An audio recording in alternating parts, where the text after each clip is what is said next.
Oh, yeah. After one whole week off, we have returned. That's right. It is Wrestling Outlet. It is Thursday night. I am Boxman. Glad to see everybody. Hope everybody had a great Thanksgiving. Across from me, that sexy green guy. There he is. What's going on, my man? Hello, Voice Generation, Smark Walker. How are you? I'm good, man. How was your Thanksgiving?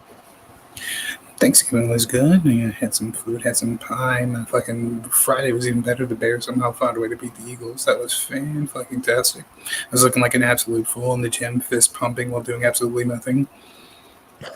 Well, you do what you got to do. No big deal. I wouldn't worry about it. But It looked very weird because I would do the set, I would watch the game, they would like do something good, and then like 2 minutes after my set, I was like, yeah, like delayed gratification. What the fuck? that's all right. Everybody else is yelling. You're not really. Wait a minute. Uh, what is? First of all, I've never heard of a Thanksgiving gift before. It's a first for me as well. Yeah, my Thanksgiving gift is being able to fucking eat turkey. I mean,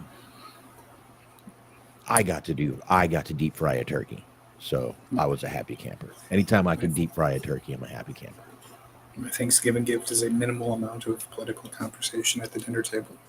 Well, that's probably very good. But Sasha Baron Corbin got a PS5 for a Thanksgiving gift. Nice.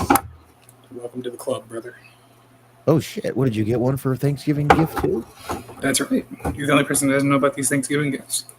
Well, us Jews, we're lucky we celebrate Thanksgiving at all. All right. I hear you. I hear you. I'm still stuck with the PS4, man. I mean, you're not missing much. There's not a lot of like new IPs or like like exclusive games for it. Yeah, I don't know. I'm my wife wants to get one, and I'm like, why? We really don't need it. Of all the games I play, the game I play is a free download. I play this game mostly. It's called Asphalt Legends Unite, I believe, Asphalt 9 or something. It's a free game. It's They're also 100% sponsors free. for today's episode. Use code. Asphalt 9.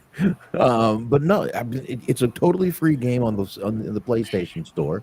It's an app. You can get it on your phone too. But that's the game I play the most.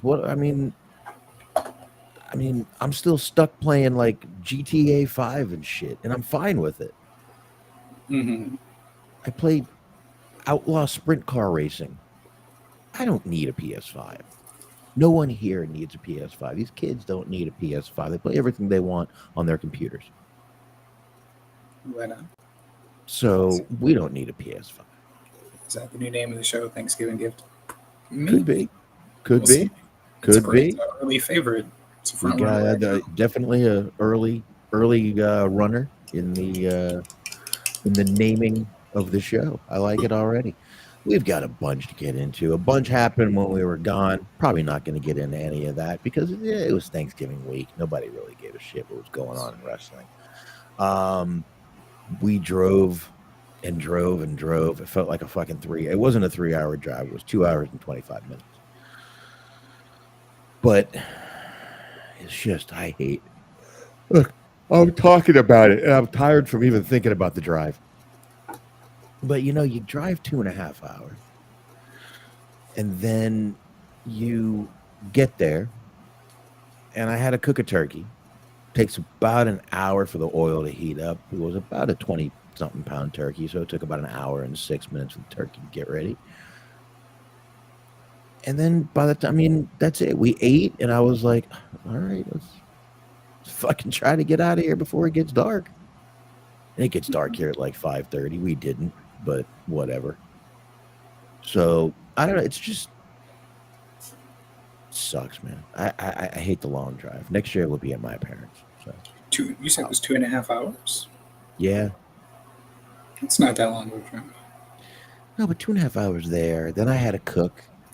And you can't just leave the turkey fryer out there and hope nothing happens. You have to watch it in case something does happen. Nothing usually does, but you never know. It's oil. over an open flame. It's just good to keep an eye on it.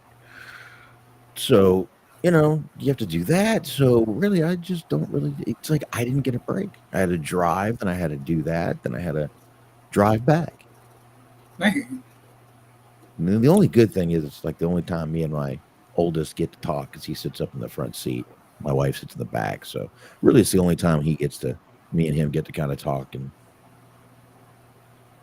listen to music. And he loves my playlist, so that's a good thing. I was thinking about that earlier. I don't think I'd be able to survive a car trip with you. Well, I mean, the song that blew him away the most was "Smooth Criminal" by Alien Ant Farm. Okay, that's tolerable. I like it. I was thinking more so specifically like the yacht rock stuff is hard, and fucking what's his name? The guy I don't like, Jimmy Buffett. There we go. I mean, I think I have like 5 Buffett songs on there. I mean, I got like Metallica, I got Slipknot, I got fucking all kinds of shit on there. I got some '90s country on there. I got some '80s country on there. I got some shit. I think I even have Too Short and Easy E on there. Yeah, we could make it. We could make it work. Oh, I could definitely find something for everybody on there. I definitely could find something for everyone on there. Listen, I like a little Jimmy Buffett. Of course I do. When I'm drinking outside for some reason, he's very good music to play. See, I feel like we could just split the difference on that one and just do George Thorogood. It's the same essential vibe of just drinking music. Love Thorogood. Got some Thorogood on there too. He hadn't heard a couple Thorogood songs and he liked them. All he had heard is "Bad to the Bone." It's pretty much the only thing they play on the fucking radio. But he was into most of the songs on my playlist. Jesus Christ, here, got my phone right here. Check out my music playlist real quick. It goes anywhere from, let's just go to artists. Yeah, Aaron Tippin, AC/DC. Alabama, Alan Jackson. Alien Ant Farm. Bad Company. Beastie Boys. Billy Joel. Gotta have Billy Joel. You gotta have some Billy Joel. Black Crowes, Black Sabbath, Blues Travelers, Bob Marley and the Wailers, Bob Seger, Body Count, Bon Jovi, Boston, Brooks and Dunn, Candlebox, The Cars, the Charlie Daniels Band. I mean, Collective Soul, Coal Chamber, Cypress Hill. See, and I'm only hitting into the D's. I've got some Don Henley on there. I've got some the Doors. Got the Doors on, yeah, Doors. Drowning Pool. Dwight Yoakam. I got Eazy-E on here. I actually have a good amount of Eazy-E on here. Actually, no, it might have. Never mind. Foo Fighters. Mm-hmm. Flyleaf, Foreigner, Free. Free and Bad Company are almost the same thing. Let's see what else here. George Thorogood, of course. Jerry Rafferty sing a song called Baker Street. Badass song. Was he the same guy who says fucking put me in, coach, or whatever? No, Jerry Rafferty also did a little song called Stuck in the Middle with You with another gentleman. They called the band Steelers Wheel. Okay. Yeah, Joe Egan and Jerry Rafferty. Little Steelers Wheel. You heard that song in Reservoir Dogs when Michael Madsen was a madman. Let's see what else we got. I got some Grateful Dead on here. Little Hank Williams Jr. Ice Cube, Ice-T. Both of them. Jane's Addiction. I got, let's see, Jimi Hendrix. I do have Buffett. You knew that already.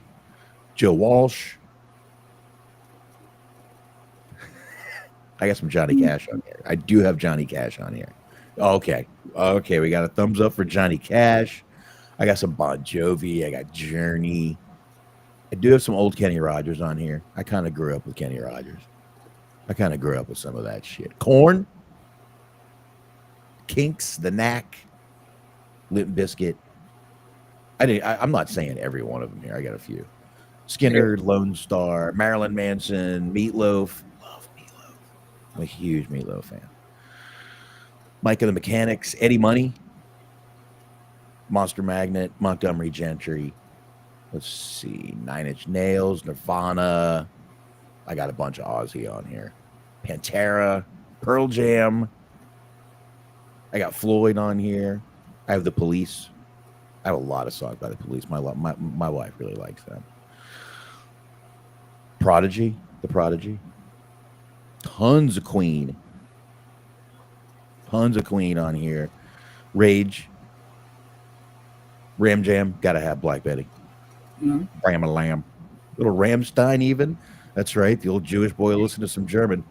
I got some Reba on. I can only imagine because that shit's terrifying to me. So I imagine for you, it's nightmare fuel. I like the dude.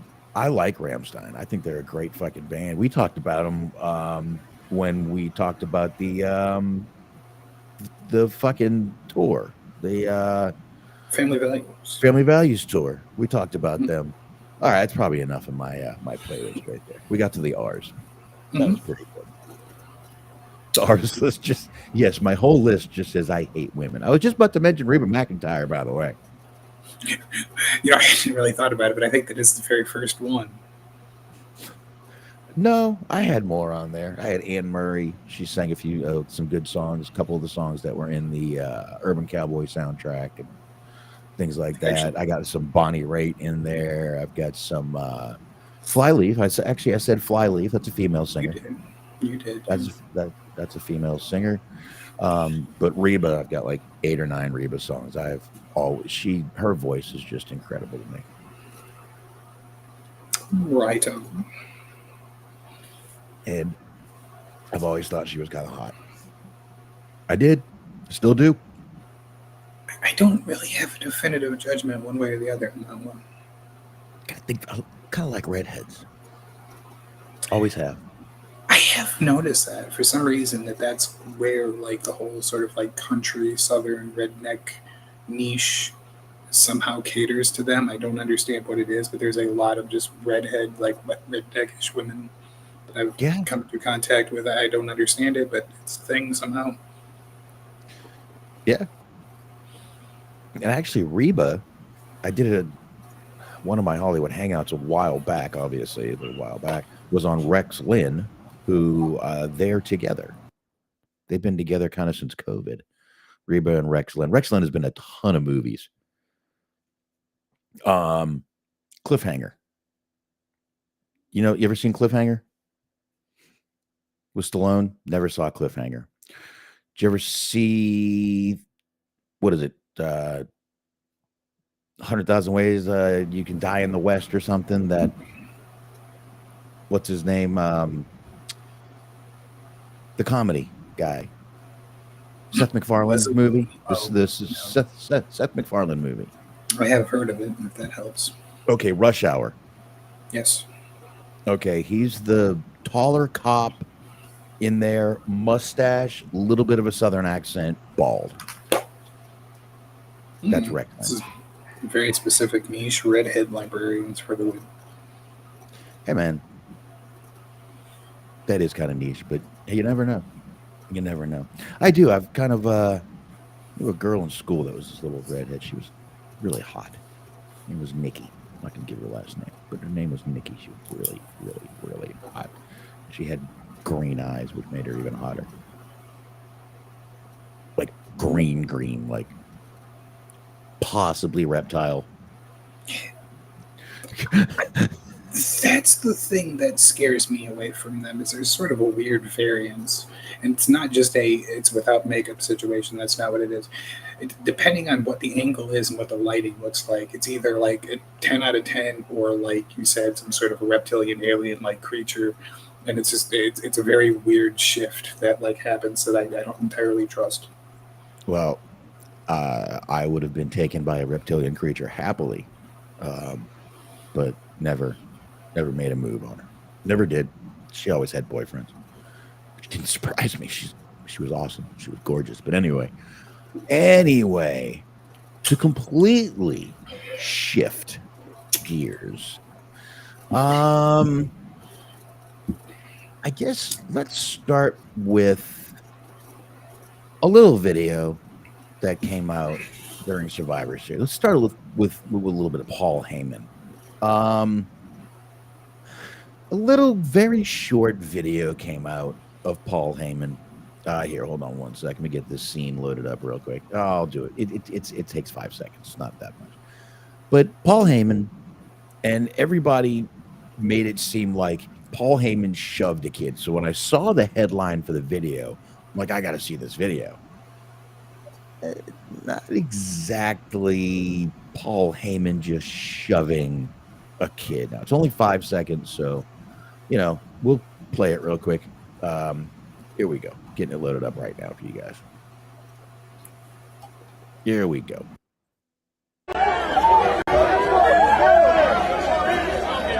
There we go. So there it was. We saw that. Literally, if you're watching here, you see the kid runs up to Paul Heyman, pushes one of the security guys, runs to Paul Heyman, and Paul Heyman just pushed him into a police officer. He didn't throw him to the ground. There was no violence to this. People made it out a little more than it was. And you know what? Don't run up to someone like that. You know, especially a Paul Heyman. But, I mean, there's police all around, so the kid broke the police line, too. I mean, I'm not sure why the cops didn't grab him, but people made a really big deal about, oh, Paul Heyman shouldn't be done. Don't put your hands on a kid. Well, don't run up on someone past police. Even if you're trying to be, you know, nice and, you know, cordial and just you're a huge fan. No. Where was the parent for this kid? And he was walking with Logan Paul. I mean, I wouldn't put it past someone to try to attack a Logan Paul. I mean, let's face it. You would, I would. A lot of people would probably not have a problem doing that.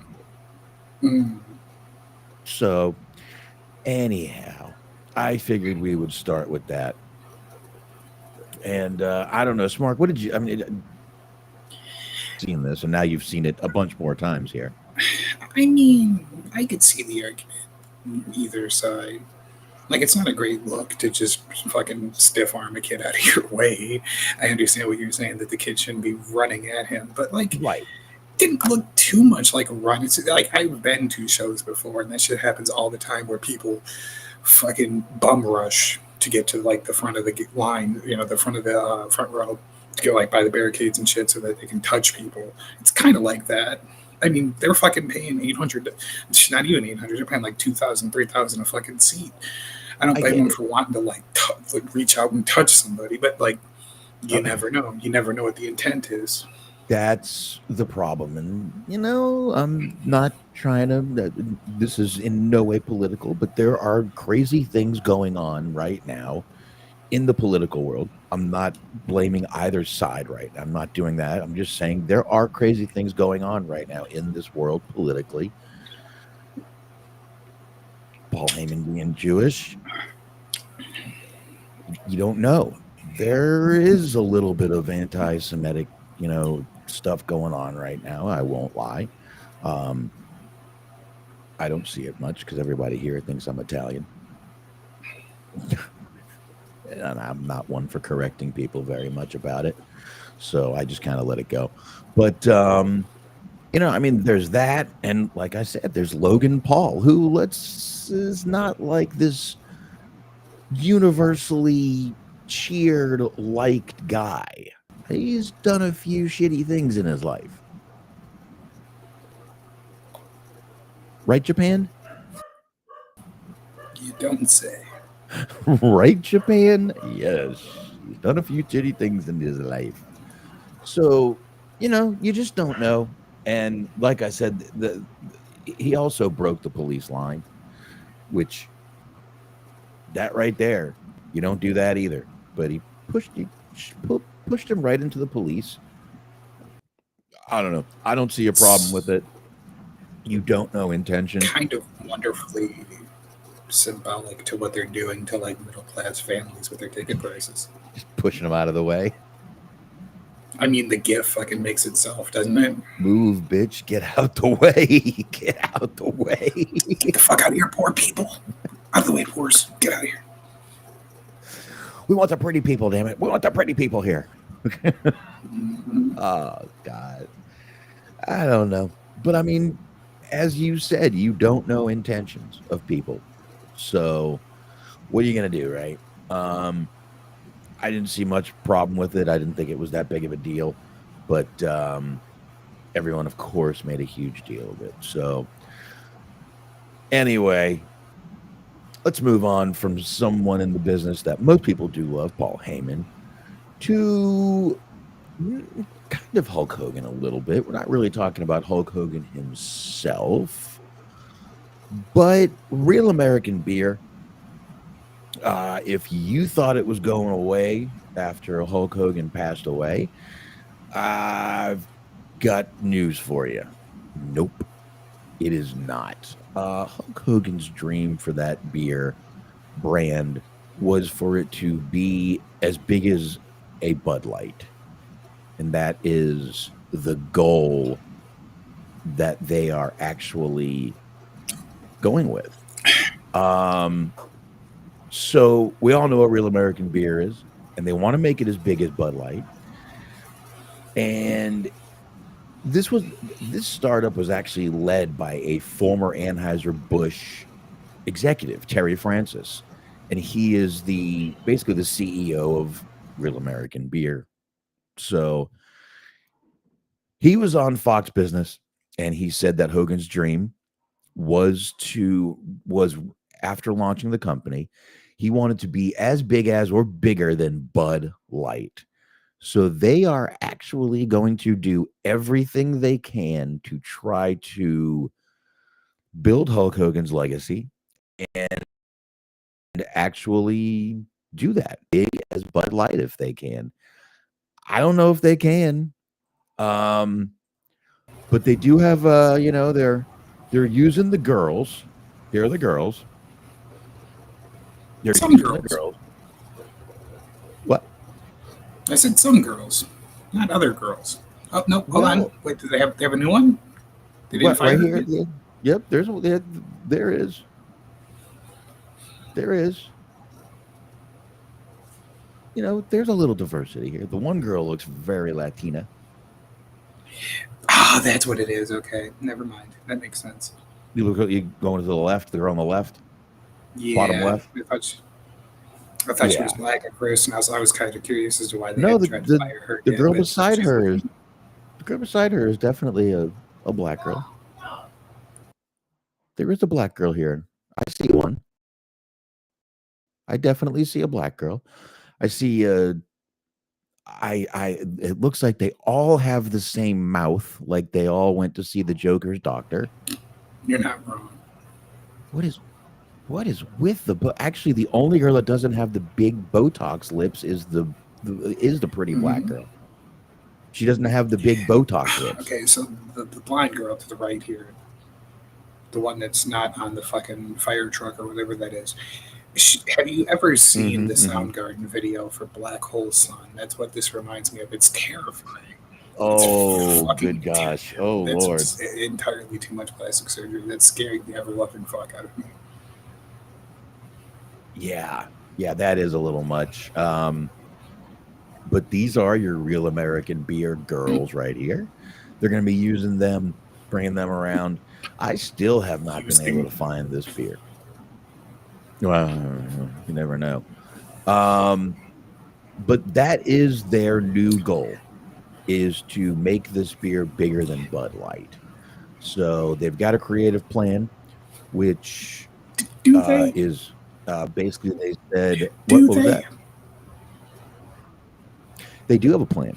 They said they have a plan on how to market it. They said they're not going to be pushing just the message of beer, but the moments that are out of the ordinary. I don't even know what that means. I don't even know what that fucking means. But but they are. I love how it says the company is deploying a group of real American girls to talk about the beer and engage with customers at events. In other words, they're going to take these girls around to bars when bars get their beer as a new thing, and you can probably meet these girls outside if you buy their beer. Blah blah blah. Whatever. You know, I wonder why it is they're specifically trying to become bigger than Bud Light. You know, they sell to them commies. Those commies drink that Bud Light, Smark. I mean, Goddamn commies and tranny lovers. Okay. Can't tell if they're brother or sister brother. I don't like it, dude. I just call all y'all brother. It don't matter. I would buy the beer if it was like there was a fucking, like, if Jimmy Hart was on the can. That's what I want. I want Jimmy Hart on the can. Did you hear about that shit? He got his fucking megaphone stolen. Yeah, yep. You know, thank you for mentioning that. I almost forgot. I saw it wasn't on in the right here, now, so I figured I'd mention it. You know, the last person in the world that deserves something stolen from him is Jimmy Hart. I don't give a fuck if you want to sit there and go, well, he's been friends with Hulk Hogan this whole time and a manager and this and that. Go fuck yourself. No one says a goddamn bad word about fucking Jimmy Hart. And if you do, go fuck yourself. Jimmy Hart is a goddamn American treasure in my eyes. I fucking love that guy. And he's the last dude that deserves something stolen. I don't know if he got it back. I hope he did. His megaphone got fucking stolen. Mm-hmm. I think he got it back. Well, no, I don't know. Hold on, let's see. I'll do a quick look. It was at an event. I just don't know if it was returned yet. And I mean, you know, they were even saying he doesn't want to press charges. Just give it back. Just give it back. Just give it to someone to give it back. My bigger question is the logistics of this. Like, what are you going to do with it? Like, it's very clearly like custom made. It's like you can't sell it to a pawn shop. You can't just like walk around using it personally. Like, I don't understand. That's some douchebag's probably going to bring it to a protest. Somebody using the Jimmy Hart microphone to fucking storm the Capitol again would be wild shit. That would be horrible. That'd be horrible. But I just think it's a little crazy, man. But I don't know what's going on with people right now. We're running up on wrestlers at airports. We're doing this. We're doing that. We're running up on Paul Heyman, and we're stealing Jimmy Hart's megaphone. So apparently, Jimmy Hart, I couldn't find if he got the megaphone back or not, but apparently he's going to be visiting a couple of different beer distributors in the next couple of days as part of the whole Real American Beer thing. So you got the Real American Botox victims and Jimmy Hart out there in the streets. Dude, if I find out I can meet Jimmy Hart and get Hulk Hogan's beer, I'm going to be there. Do you think they're going to give Jimmy Hart the Botox too? He's going to have like the fucking crazy out of line DSLs like those girls did. I think he's already had a shot or two on the old forehead. That's why the hairline looks a little weird. Listen, I've never heard a bad word about Jimmy Hart from any wrestler on any shoot interview that I can remember. I don't remember bad words about Jimmy Hart being said. It is fucked up that they stole his megaphone and like give the megaphone back, but it is wild to think that there is going to be a police investigation about this. And it's like, well, depending on how much it cost, you never know. I don't know. We'll see. I hope he gets it back. I hope someone just returns it and it all goes well. That would be the most fucking baller episode of Law and Order I've ever seen in my life.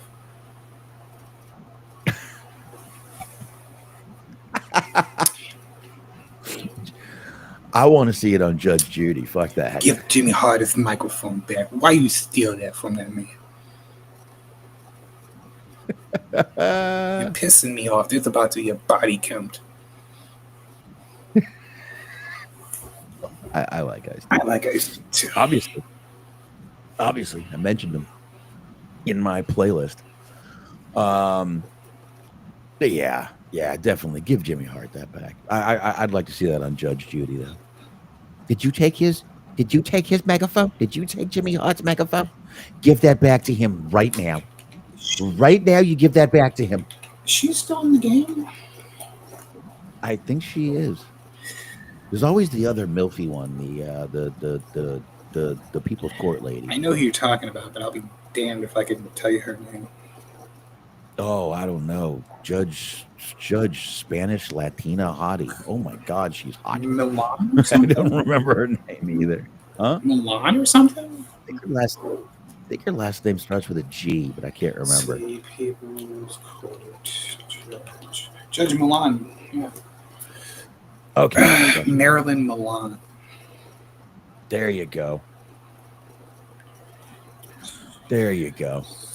That's a good one. Oh my God, People's Car. I remember that show when I was a kid watching old Wapner, old Judge Wapner. Let's see, 64. I mean, Doug Llewellyn out there.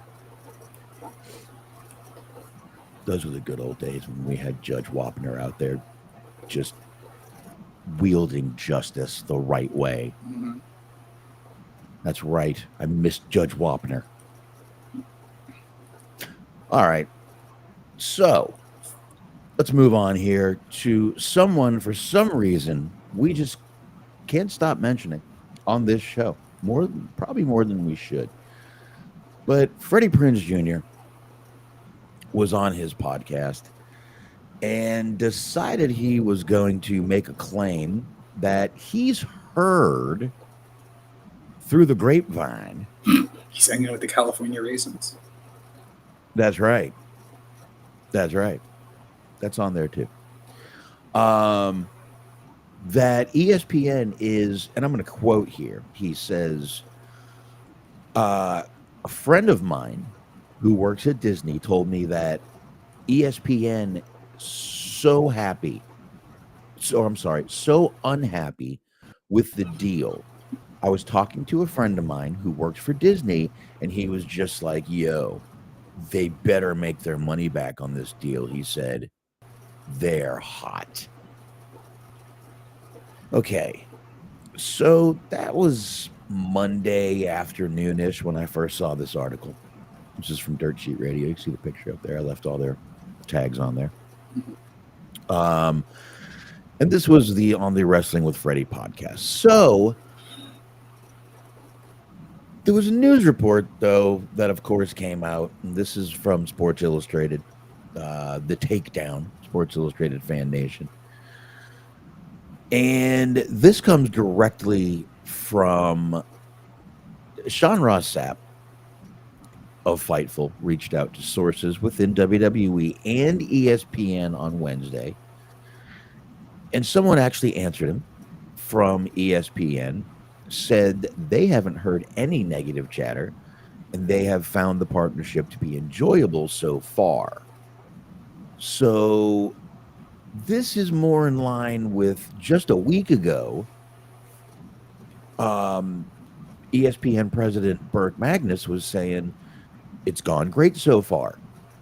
Magnus told Jimmy Traina, they are fantastic to work with. They hustle on behalf of their property. Well, we know that. Their superstars are highly engaged in promoting themselves.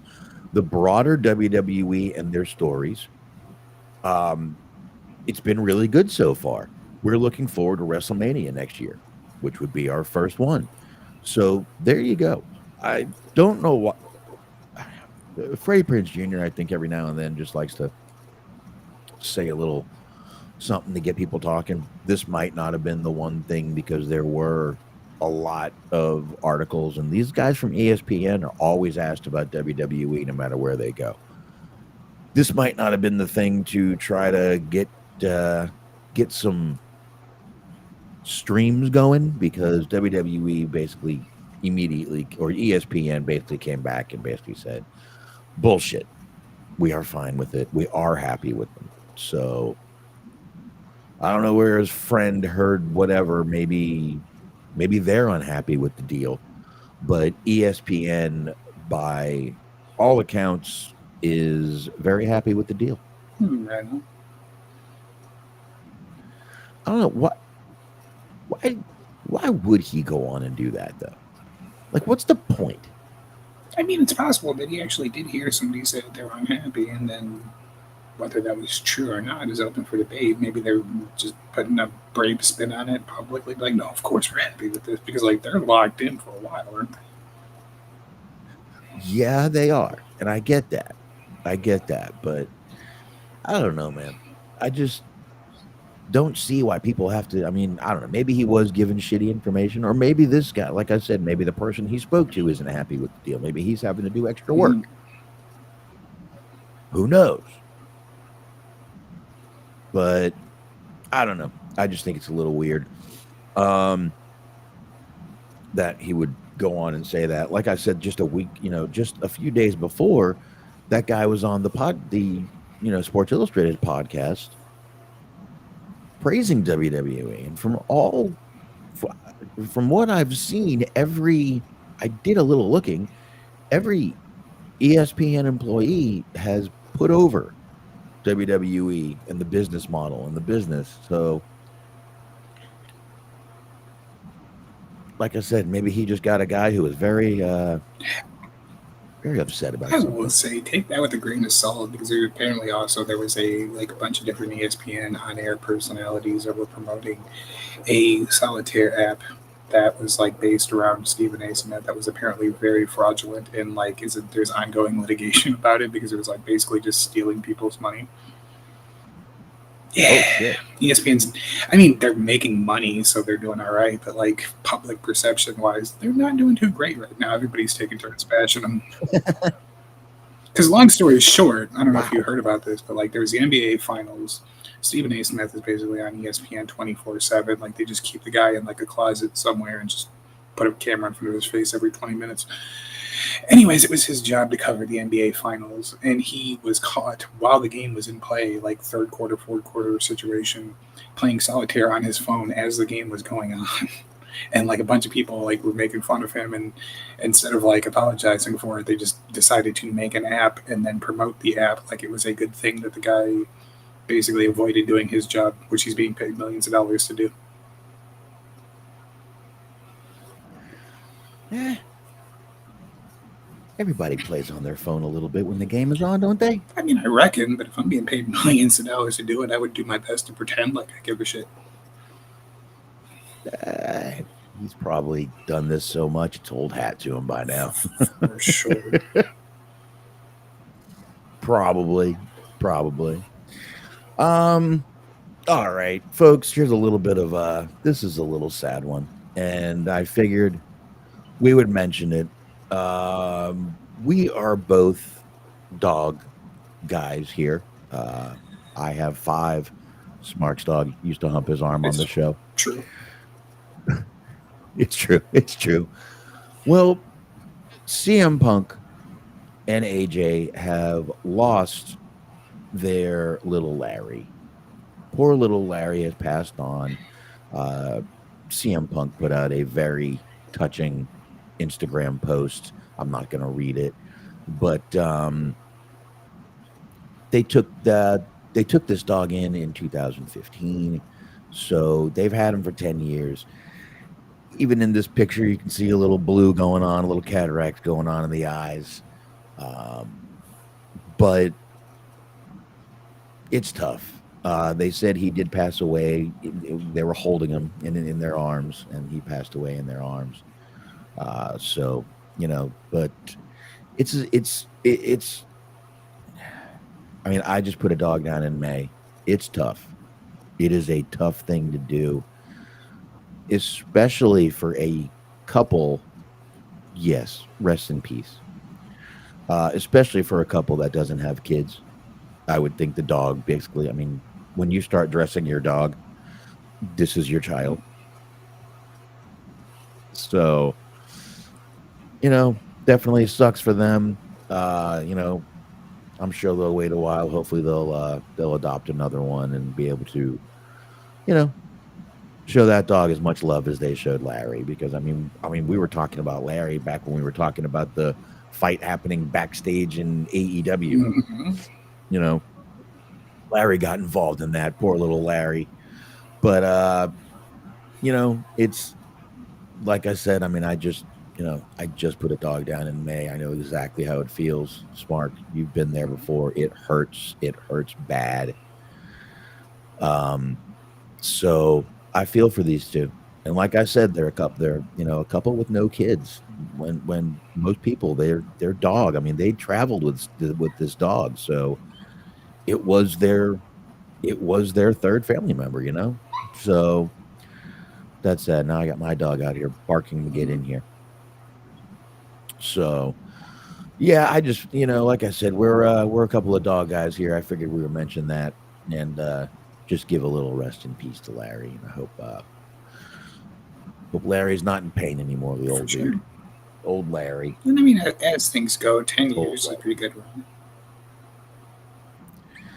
10 years is. I mean, most people get anywhere from 10, 15, maybe a little more with their dog. Yeah, usually the smaller breeds tend to persevere a little bit more, a little bit longer than the bigger ones. Yeah.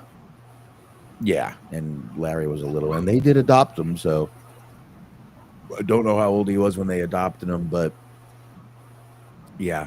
And he looked like he had a little Chihuahua mix in him, and Chihuahuas get a little rough. I've got one out here trying to get in the room right now. I mean, at least if anything, cheers to him for not having the dog out there when the fucking pyro was going off like a goddamn idiot. I don't know who would ever do that, but Yeah. Yeah, exactly. Oh my God, let me let this pull. As it turns out, dogs aren't particularly fond of loud noises, which is something that almost everybody should or would know. Well, I mean, it's like the number one thing on July 4th and New Year's that people complain about are the fireworks and the dogs. So, yeah, I get it. Rose, if you're going to pee on my radio, don't do it. Okay. Wasn't that also a George Thorogood song? That was one of the deep cuts. That was another George Thorogood song. If you're going to pee on my radio, parentheses, don't do it. Yes. Because I'm going to leave. Love it.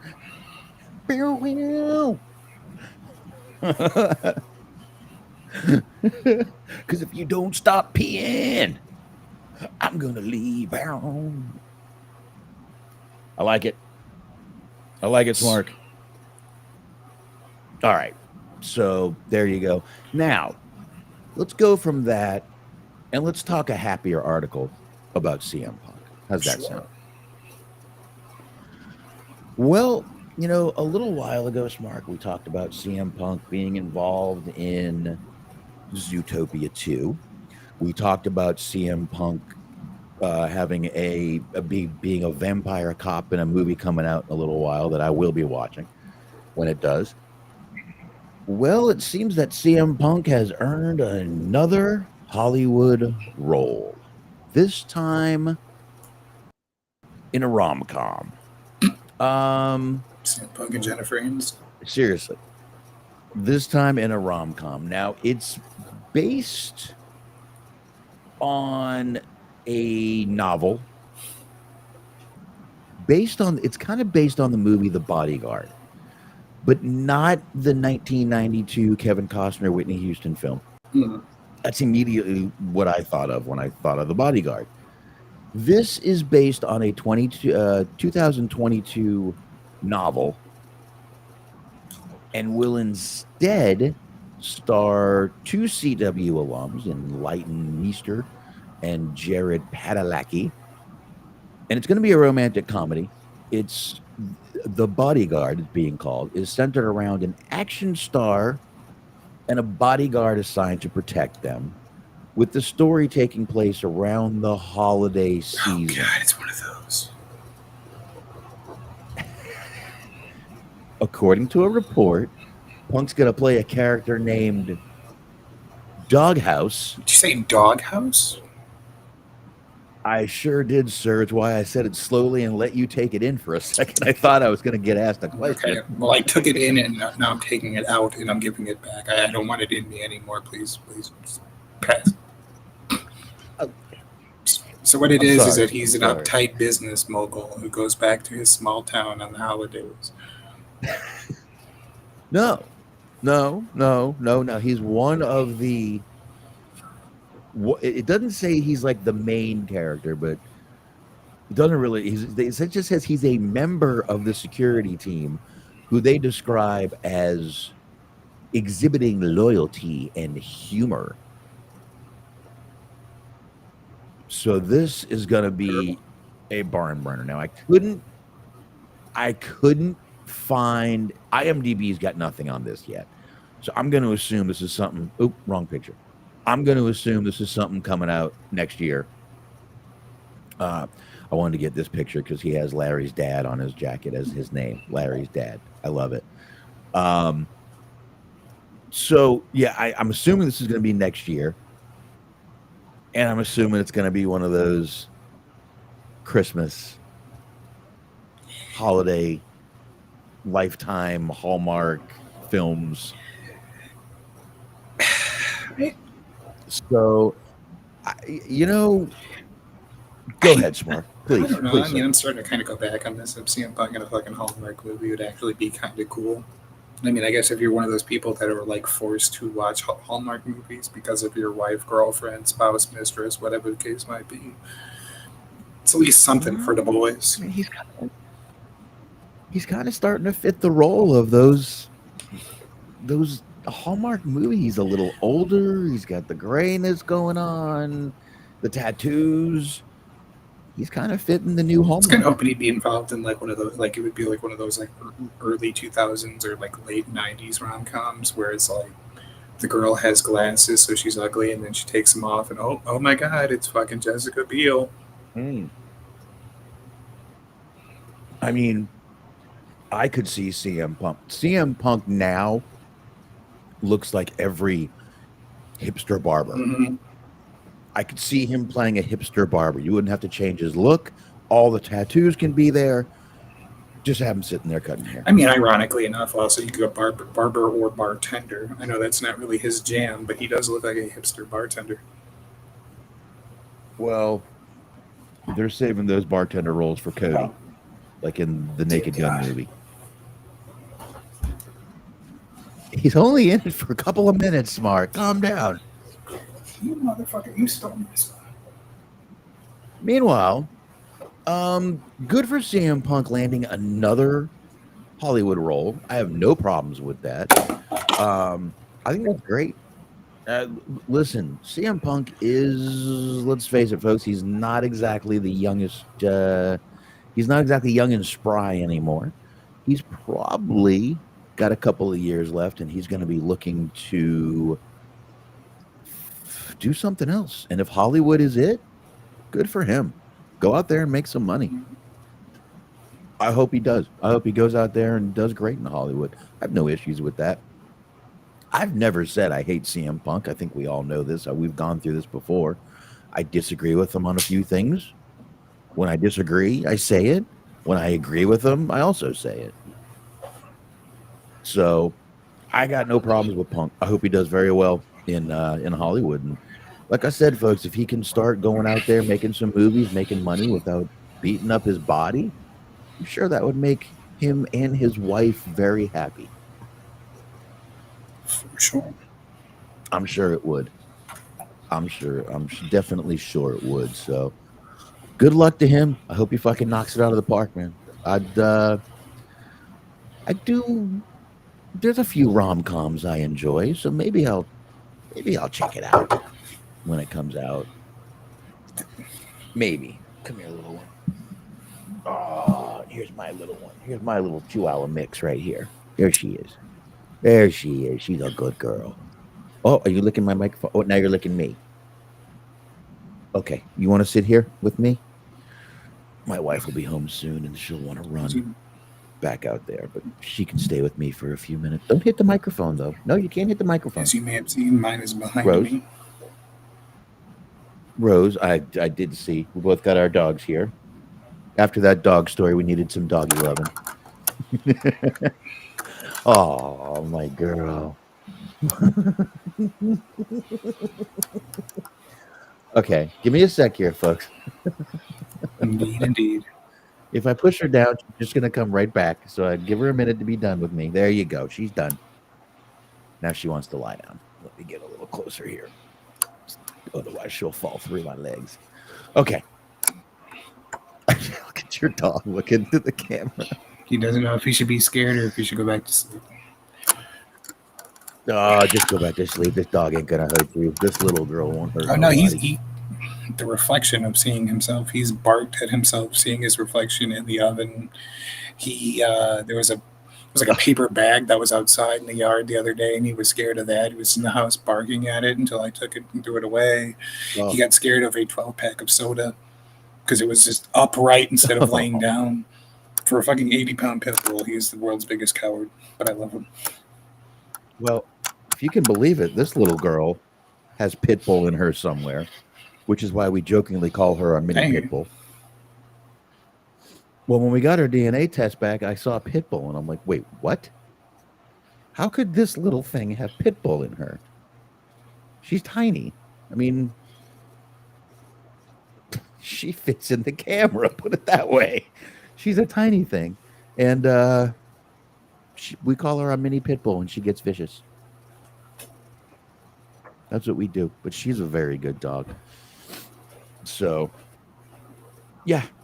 Anyway, I guess we can move on here. Where are you going, girl? Oh, you're just going to sit up there and scratch? He's not giving me any room. All right. So,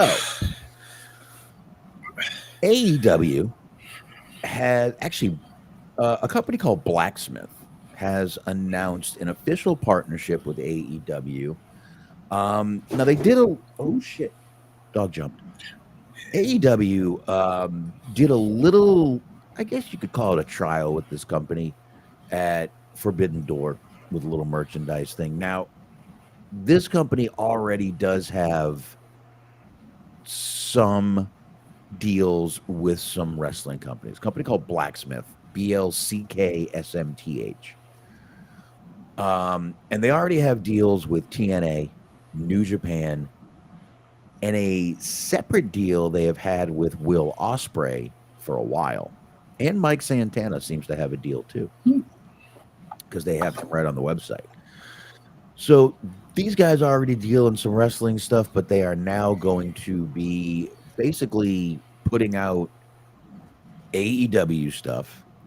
And the first 4 wrestling AEW is, of course, Kenny Omega, Swerve, Strickland, Darby Allin, and Willow Nightingale.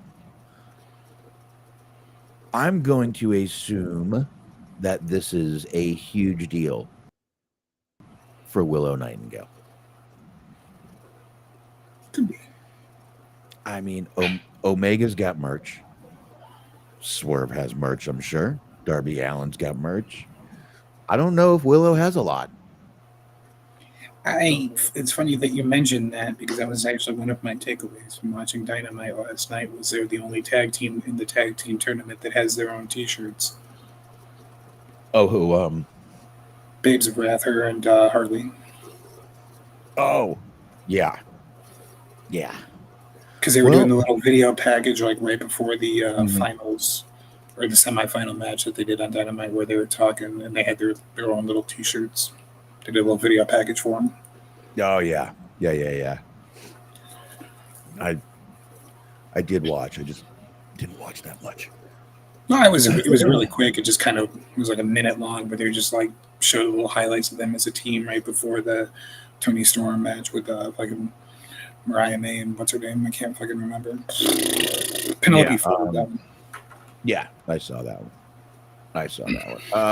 We'll get to that in a few minutes here, but they did announce that was the partnership and that they are going to be putting out a lot more AEW merchandise coming up. But I thought it was weird because I saw Will Ospreay on there, and I'm like, wait, they didn't mention him. They have an individual partnership with Will Ospreay. That's where he gets a lot of the jackets and a lot of the stuff that he wears. Here, hold on a second. True North would like to know, is Blacksmith a porn site? No, I'm going to actually pull it up here. They're an apparel company. There you go. You see the Osprey jersey right there. You see that? Okay. You see the Osprey jersey up there. They have tracksuits, TNA tracksuits. You see the Osprey jackets. Huh. Those. You even have accessories. You even Will Ospreay even has a scarf, folks. Of course. His own scarf. And like I said, Mike Santana right here. Oh look! Oh look! A Mickey James hardcore country. All right. Who wouldn't want that? Grizzled young veterans. Like I said, they do have a deal with TNA, but this is pretty much. I mean, here's some of their TNA stuff right here. I actually like the retro football jersey. This one right here. I actually like that. Kind of just like a referee shirt. I like that shirt. I like the black and the. I like the black and the orange together. I like those colors. That's cool. I mean, it's only $89. What the fuck? A TNA windbreaker is $109. What kind of wind are you breaking for $109? I mean, do you at least appreciate the irony that the TNA jacket costs more than the TNA wrestlers get paid? Oh my god! Okay, you would have to work whole 3 TNA shows in order to afford that jacket. Yeah. Okay, here's a whole section with Will Ospreay right here. Section right here. Will Ospreay. You got the baseball jersey. I like the baseball jersey. I won't lie. Oh, Did they used to call him the Billy Goat? That's horrible. If they did. Did they? Yep. Like greatest of all time. Anyway. Well, you can get this track jacket for $82 down from $102. I mean, even the fucking t-shirt is $36. Oh my god. New Japan stuff is a little cheaper, pretty much $82 for any shirt. T-shirt. Do you know what's going to happen to these things? Jerseys. And that's about it. But they already have AEW added up on here, as you can see. And definitely going to be doing a lot more with AEW. So, pretty good. Look, I know this merchandise is all expensive now. I get it. I probably sound like an old man complaining about pricing, but... I mean, yes and no. Because, I mean, I guess in theory, if it's quality, like, material, sure. But, like, an actual, like, NFL jersey is going to run you about $150. So, like, you're going to be paying fucking almost that much for a fucking TNA shirt. No. Mm-mm. Yeah. And see there's Mike Santana right there on the front of his website. Last one, there are pictures. So, there you go. Who the fuck would pay $100 for a TNA shirt? Like, I mean, I don't know. Somebody. And it's not even. Somebody's paying it. It's not even like a particular wrestler. Like, all right, if you really, really, really like Will Ospreay, sure, whatever, pay $100 for the Will Ospreay soccer jersey. But like, fucking $100 just to wear the TNA logo. Is that Rey Mysterio without a mask on? I'm sorry, I stopped sharing. Anyway, I mean, you can get a pair of TNA training pants for $66. That's not bad, I guess. Sorry, Baron Corbin says TNA is awesome. Maybe he's the one that's out here putting $100 down for the TNA. Well, I mean, I guess it would make a good Thanksgiving gift. I get a Thanksgiving gift. There you go. Well, speaking of TNA, great segment into it because we're talking about it. It looks like starting in January, TNA is going to be back on TV. They're going to be on AMC Plus, and they're going to still be on their TNA Plus app or their Impact Plus app. But they are going to be back on TV, and it's going to be Thursday nights, 9 p.m. Eastern time. So more competition for us, Smark. Oh boy. I don't even care. To be honest with you, I don't even care. But yeah, TNA will be coming back onto television. This is a very good thing for TNA. They've kind of been, I mean, look, I know they've been on TV You're going to tell me, oh, they've been on television. They've been on Access for a long time. I get it. I know they have. But Access really is only not in that many homes. I think it's in less than 100 million homes. I think Access is only in like 74 million homes, to be honest with you. So, wow, there. What is he saying? Saying I have the AMC channel on my plan. Crunchy Network is also on my plan, even though it's not listed on the channel lineup. Also says he loves Smiling Friends. I just started watching that. It's pretty good. Dude, no one wants to know what happened to AMC. I mean, really though, think about it. Because okay, I'm thinking. Well, like it had that was the same channel that had fucking Breaking Bad was on it. I know you didn't watch that, but it was a big fucking commercial success. You had, I believe they were also the Walking Dead guys. I think it might have started there, yeah. So like you're going from like Breaking Bad, Walking Dead, a couple of other shows. Fucking, they had a show called Hell on Wheels. I don't think that was successful, but I just happened to remember it. Anyways, you go from two of like the biggest shows of all time to like, all right, we're showing Impact on Thursdays now. Listen, Impact now has that WWE tag to it. Like even if you like Impact, like okay, everybody fucking shits on TNA and whatever, but like if you like it, you like it. That's cool. But like, it does not have the cultural impact that like the shows that they used to show on AMC had or have. No, it's not going to. And I like the pun you said, the cultural impact. Good pun. Unintentional. But I mean, like I said, they now have that WWE flag to, kind of promote them. So I get it. I get what they're doing right here. I'm sure, that definitely was a big help getting them on a station. And from here, I'm sure they want to try to go to a bigger station after this.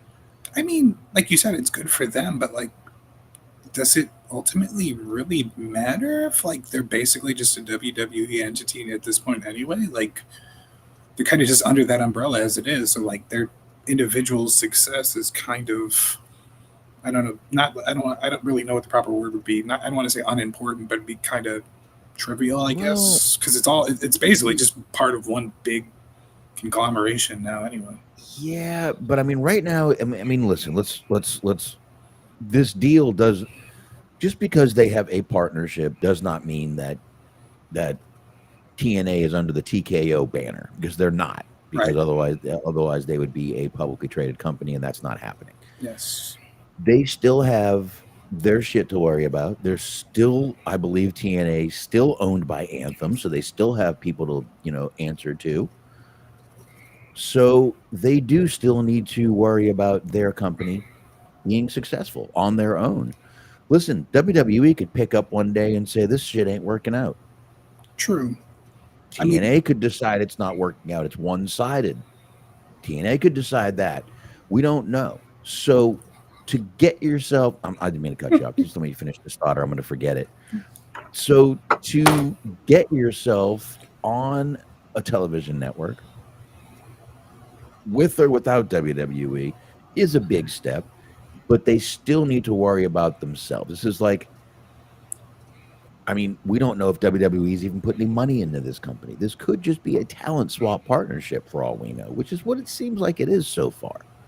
I mean, we've had a few people come back. Shit, we got fucking Zack Ryder back. Poor guy. Poor fucking guy. He said that Zack Ryder was dead, and then they brought him back. Oh, he must have fucking hated life for that. Nope. I'm sure that he was more than I don't know what it is, but like that whole family has like a weird obsession with just like no matter how bad they treat them, wanting to be a part of that company. Because it's like, okay, I get the idea of like, because they both said in interviews, I get the idea of that being like your dream job. But if you get your dream job and you do like good at your dream job, and they still just fire you because they don't like you, like if that was me, I wouldn't be so sure that I'd spend the rest of my life trying to get back there. I hope they just want to use. I hope they just want to use his pool. That's it. They just want access to his pool. Norris, that's what made me laugh was Norris said maybe AMC thought that if the TNA t-shirts were $30, they'd have to be worth it. That's why they're putting them on there. They see how much fucking crazy price their merchandise is. They're like, well, somebody's buying this shit. Somebody has to be, or they wouldn't be selling it. But I mean, look, and I know that's supposed to be a really, those shirts and jerseys are supposed to be very, very like incredibly well made from this blacksmith company. They're forged in steel, as the company motto says. So I know, but that's crazy. But I understand why they still want to have their individual success. They should. If they didn't worry about their company and just were trying to ride the WWE coattails, they're going to fail hard. Mm. And let's be honest, WWE could wake up tomorrow and decide that they don't want to do this anymore, and boom, no more deal. And there was already rumors of it once TNA hits AMC that WWE is done with them. Not true, of course, but you know, I don't know. I definitely see where you still need to worry about your company and your shit. So yeah, it doesn't matter if they got this deal under the WWE banner or if WWE had anything to do with it at all, if they were even in on the negotiations. They might not have been.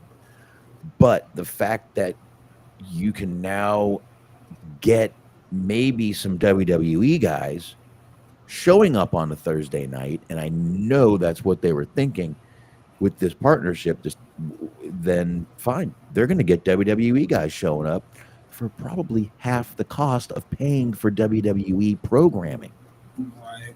Yeah, and I mean, jokes aside, I do like the idea that they're still around. I mean, they've been going since like I would say 2001, 2002, something like that. Very early 2000s. Right. The fact that they're still just chugging along, and there's been so many different like high points, low points, setbacks.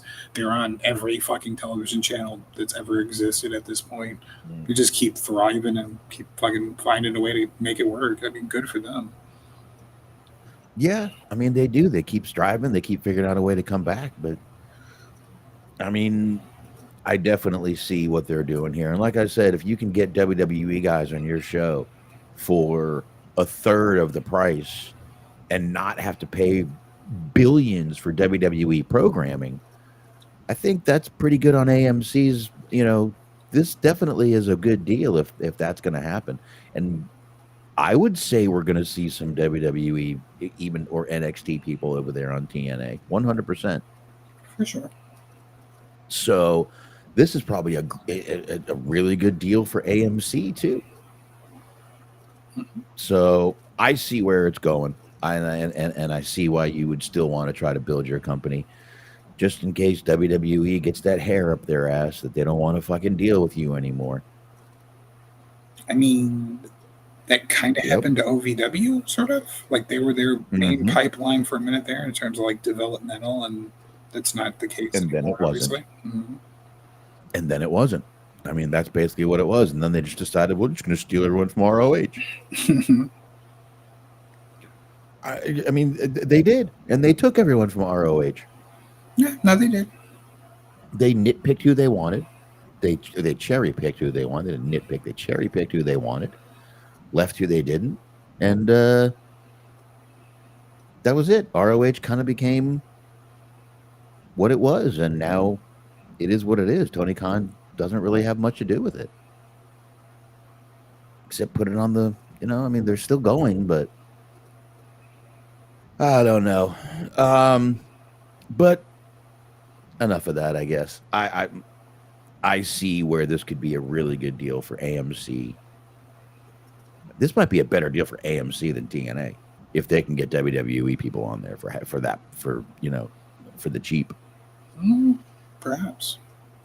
So I see it being a good thing. But AEW, though, has revealed the date and location for AEW Revolution. I can't believe we're already talking about pay-per-views happening in 2026, but we are. We are talking about 2026. It's going to be over. This year is going to be over before we know it. I hate TNA. TNA echoes from Kevin Cassidy. Yeah. He did. He did. He didn't like AEW either. He was a very WWE guy, which is fine. Which is fine. Which is not a problem at all. So it's going to be, here we go, Sunday, March 15th in L.A., Los Angeles, California. And this right now is the first announced pay-per-view for AEW of 2026. I think they'll announce something before this, because I don't think they're going to wait till March to do a pay-per-view, unless they're deciding they don't want to do as many pay-per-views this year. But I don't see that happening either. I could be entirely off base, but I think that's about the same time that the first pay-per-view of this year was. Was it? Did they wait till March to do their first pay-per-view? It seems like there's always a weird gap in the beginning of the year before the first AEW pay-per-view happens. I might be imagining that, but let me just take a look at the pay-per-view calendar from this year. All right. Sasha Baron Corbin says he misses Kevin over there. R.I.P. Kevin. I agree. I do too. Kevin was a good filter for Don Tony to shut the fuck up. And that's not happening now. I mean, it kind of depends, because there were events, but the first pay-per-view was Revolution in March 9th. March 9th? Okay. So, all right. Maybe they will. So you get a couple of the Dynamite big shows that are semi pay-per-views, not really, but you know what I mean. They're the named shows. So you got Fight for the Fallen was on the first. Maximum Carnage, I don't remember that at all, but that's one of them. Homecoming, they had the Grand Slam Australia show in February. Yeah, and I mean, they were literally talking about dates where they were going overseas, so they might be doing that during that. Okay. Yep. Okay. I mean, yeah, there we go. All right. Well, I don't remember this at all because I don't watch Collision, but apparently they on March 22nd, which was the same time as the NCAA tournament, there was AEW Collision Slam Dunk, and the fucking graphic is just a basketball with AEW written on it. It looks fucking terrible. It's awful. Oh shit. Oh God, I am sorry, folks. I've had a real hard time sleeping this week. I probably got 3 hours a night. You would think I wasn't drinking, but I am. I've just had a real hard time staying asleep. I don't know what it is. Probably I've had a bad week. The alcohol.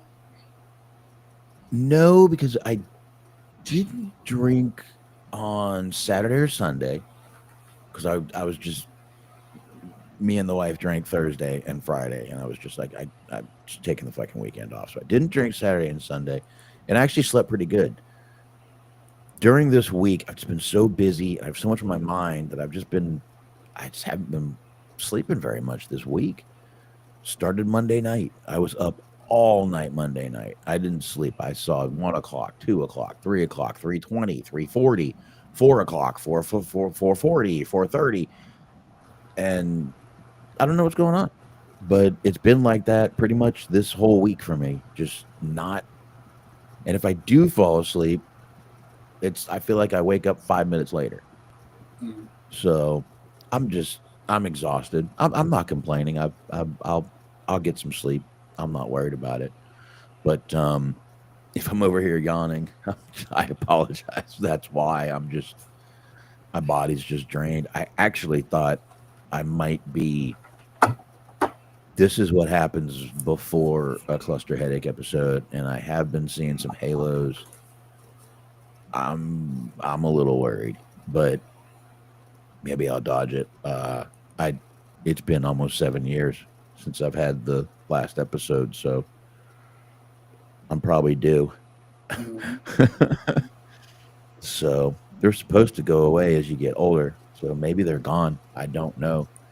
I really tempt those clusters with this alcohol and the nicotine, but I barely have any nicotine in this. This is 3. This is a 3. That's what my nicotine is. I'm barely vaping any nicotine. This is my 2026 stop. I'm going to stop this in 2026. No more vaping. Brenna? I quit smoking, so I wasn't ruining my lungs, and I picked up vaping, and I need to stop that shit. But I guess we can talk a little AEW. All right. That happened little AEW happened last night. Little Dynamite. Let's see. Mm-hmm. Dynamite did happen last night, folks. I was there. I saw it. I wasn't actually there, but I saw it on television. Live in the front row? No. Hey, before we get to that, while we're killing time here, which we're not actually doing, did you see the variety? We could run through this real quick, I think. Did you see the variety list? It's relatively new. The Variety 100 Best Comedy Movies of All Time. No. All right. People have been talking about it, so I figure I'll hit you with it real quick. Some of these are very questionable, but we'll run through them. 100, we got Bridget Jones's Diary. 90, me neither. 99, Wayne's World. 98, Pretty Woman. Is that a comedy? Rom-com. Nah, fair enough. All right, 97, Born Yesterday. That's from 1950. I don't think there's really too much to talk about there. 96, I'm Gonna Get You Sucker. I'm Gonna Get You I got Sucker. it. Oh, I love that movie. With the fucking Chris Rock and the Ribs. Good shit. Yep. 95, Brazil, 1985. 94, Clerks. Oh, great fucking movie. I really enjoyed it as well. 93, Hairspray. Okay.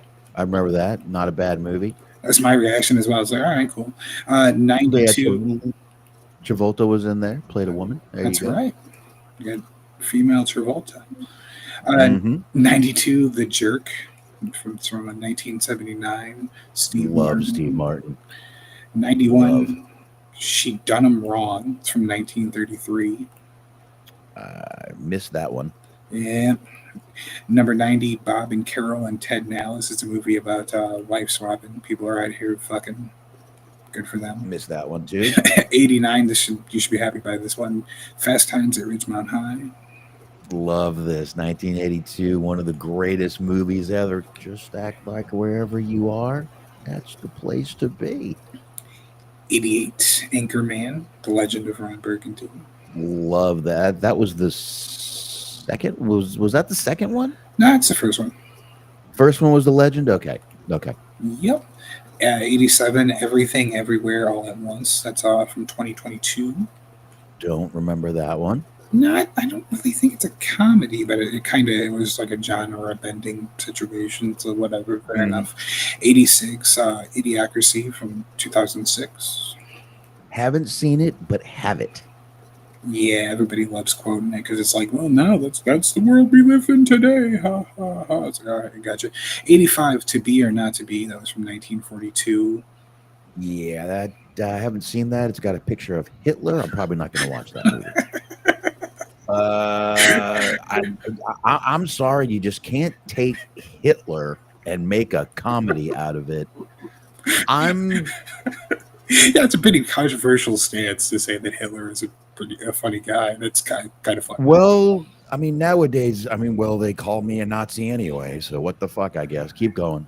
And what's wild about that is that's not Charlie Chaplin. I was like, wait a minute, that's probably just Charlie Chaplin, and that's usually joking around about it. It's like, nope, that's Hitler. Like, all right. Nope, this is the Führer himself. He even says it in the article.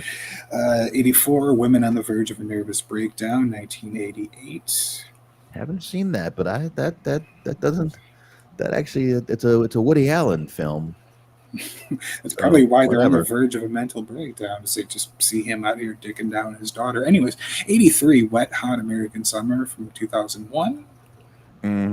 Awful Truth is 82. That's from 1937. I can't like a lot of these. I can't imagine that like a comedy from 1937 or 1933, as we mentioned earlier, would like still translate today. But whatever. 81, Devil Wears Prada, 2006. 80, Bamboozled from 2000.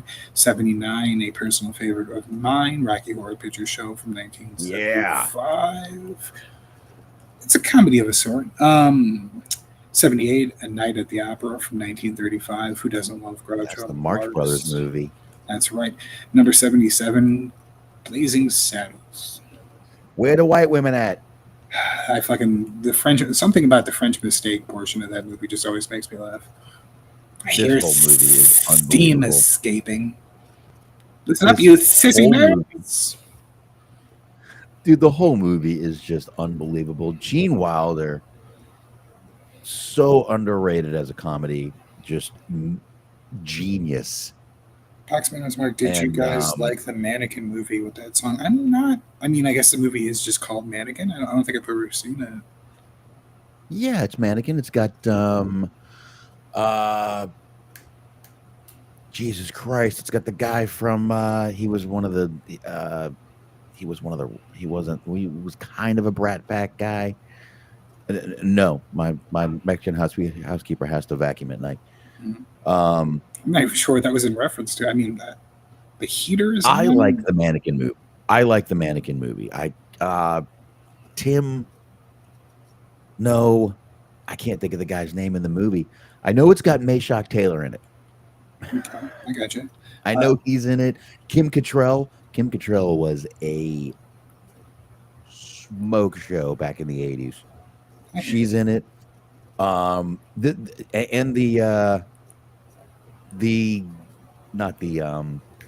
captain from Police Academy is in it, and he plays a cop in this movie too, in Mannequin. I like that movie. It's a great movie. It is. Let's see. 76, Meet You and Everyone We Know. 2005, have not seen it. 75, Shaun of the Dead. I've seen it. 2004. It's all right. Never saw it, but I heard it was good. 74, Private Benjamin. 1980. Seen that one. It is funny. 73, Napoleon Dynamite. 2004. Did not like it, but I mean, everybody Really? but me loves it, so it is what it is. I wouldn't say I loved it. I thought it was a decent comedy, though. 70, I like dry humor. If you don't like dry humor, you're going to despise Napoleon Dynamite. I think just by the time I got around to it, the hype was too immense, and I was expecting something that it wasn't. I need to watch it again, be more fair about it. But until then, not a super fan. 72, The Big Lebowski. I do love that one. Never seen it, but again, I have it, and I've wanted to watch it. I need to watch it. I mean, there's a lot of it's just basically just a random like alcoholic and his misadventures, and you got fucking John Goodman just screaming about rules. John Goodman's the best part of the movie. I like him. Let's see, 71, Miracle at Morgan's Creek, 44. Is that Lucille Ball? Yes. I pulled up the article, so I'm looking at the same picture as you are. I'm scrolling with you. I believe you. I don't know why I wouldn't. Number 70, Legally Blonde, 2001. 69, Nice, Ace Ventura, Pet Detective. Okay, great movie. Both of them. Let's see, 68, In the Loop from 2000. I've never heard of this movie. 67, Hell's a Poppin', 1941. Okay, and I'm going to take umbrage with this, and another one that's going to come up not too long from now. 66, Eddie Murphy Raw. Nothing wrong with Eddie Murphy. Nothing wrong with Eddie Murphy Raw. It's a good special. Nope. It's not a movie. You're setting a weird precedent. You're wrong. You're wrong. It was in the movie theaters. It was a movie. This was considered a movie. It was in the theaters. You could go to the theater and see this back in 1987. Yes, but you could also see the original Kings of Comedy in theaters, too. That's also not a movie, nor is the Blue Collar Comedy Tour, which was also in theaters, not a movie. I don't know. Once you put shit out on, I don't know. I consider this a movie because it was a actual theater release. I mean, that's how we got introduced to it. It was a theater release. That was the only way you could watch this, really. You couldn't jump on HBO and see this. It was 1987, bit of a different time. Okay. So, but at the same logic, you can go and see WWE and AEW pay-per-views and movies. That doesn't make them movies. Couldn't do that back in 1987. Different time, different era, probably different category because of it. Didn't have the digital stuff we do now. I understand why they call this a movie. It was in the movie theaters. Dude, Michael Jackson, the making of Thriller was in the movie theaters. Which is also not a movie. Yeah, But it was. be that as it may, it's a, I guess, agree to disagree situation. But I mean, I got nothing wrong with like the fucking Raw, but it's just not, in my opinion, a movie. All right. 65 Poor Things from 2023. 64 Fish Called Wanda. I'm sorry. This actually looks weird. This looks good. I was reading on this while we were talking. This actually looks like a good movie. People loved it. It was really popular. Like, was nominated for a bunch of awards. I don't remember if it won anything. But check it out. I'm going to have to check this one out. 63 Going Places from 1974. 62 Airplane 1980. I feel like this is way too low or way too high. Way too high. You missed one. You missed 64, A Fish Called Wanda. Yeah. Well, okay. 64, A Fish Called Wanda. It's got fucking Jamie. An Airplane is fucking awesome. Oh yeah, for sure. I was gonna say it's way too high on the list, I think. And this one too, awesome movie. The next one you're about to mention, unbelievable. Oh my god, this is one of my favorite movies, to be honest with you. Really, I've seen it. It's all right. Oh yeah. Robin Williams in this movie is unbelievable. And you know what? Totally reminds me of my uncle. Hank Azaria. Actually, Nathan Lane is more like my uncle. The Birdcage is what we're talking about, folks. That's right. Birdcage. Hank Azaria was in it. That was like when he was actually cared and wasn't just fucking making money hand over fist, fucking running The Simpsons into the ground. I love that guy still. He is so fucking talented. I love him too. I liked fucking, what was it, Brockmire. He did a show called Brockmire about a disgraced baseball announcer. That was really funny. But like him and everyone else, let it die. Let The Simpsons die, please. I know. But he was another one that really, this was a guy whose role wasn't supposed to be as big as it was in that movie. But because he was so good, they gave him a bigger role. I need to review this when I bring back the Hangout. Definitely want to talk about this movie. This is on my list. I love this movie. I love The Birdcage. 60 is Big, Tom Hanks. Yep. Excellent movie. What could be funnier than a grown woman trying to fuck a child? 59 Pillow Talk. But he wasn't a child. Well, he wasn't. It's a weird 58 House Party. I know you be loud in the house. Love this movie, dude. I know we're trying to get through this. This movie brings me back, man. This movie brings you back to that time when people had house parties, when you would go and have a good time. No fighting, no bullshit, just maybe a small fight, but you move on, and by the time the night is over, all you're trying to do is get laid. Mm-hmm. Yep, that was what house partying was in the late 80s, early 90s, even I'd say up into the mid 2000s. There you go. Last house party that I went to, the place that I was at, they had goats. They kept goats with them. That was wild for me to experience. And That's then a different kind of party. Way different kind of party. Well, nobody fucked, as far as I know, nobody fucked the goats, but they had all kinds of manner of alcohol. And then as the party was winding down and they were telling people to leave, I may or may not have pocketed a bottle of rum and just sort of went about my evening. Hey, you do what you got to do, Smark. That's how we get. In hindsight, it was a bad move, but I was already shit-faced anyway, so I was like, all right, if everybody's leaving, I'm going to go ahead and just finish this half a bottle of rum. How many fucking Julia Roberts movies are on this fucking list? Number 57, My Best Friend's Wedding. 3. This is 3 Julia Roberts movies. There's one more. I'm fucking shutting this fucking thing down. I don't think Aaron Brockovich is on here, but 56, The Odd Couple. 55. This is a funny one. Safety. This is a funny one. Safety Last. This one? 1923? No. Oh, The I Odd was Couple. talking about The Odd Couple.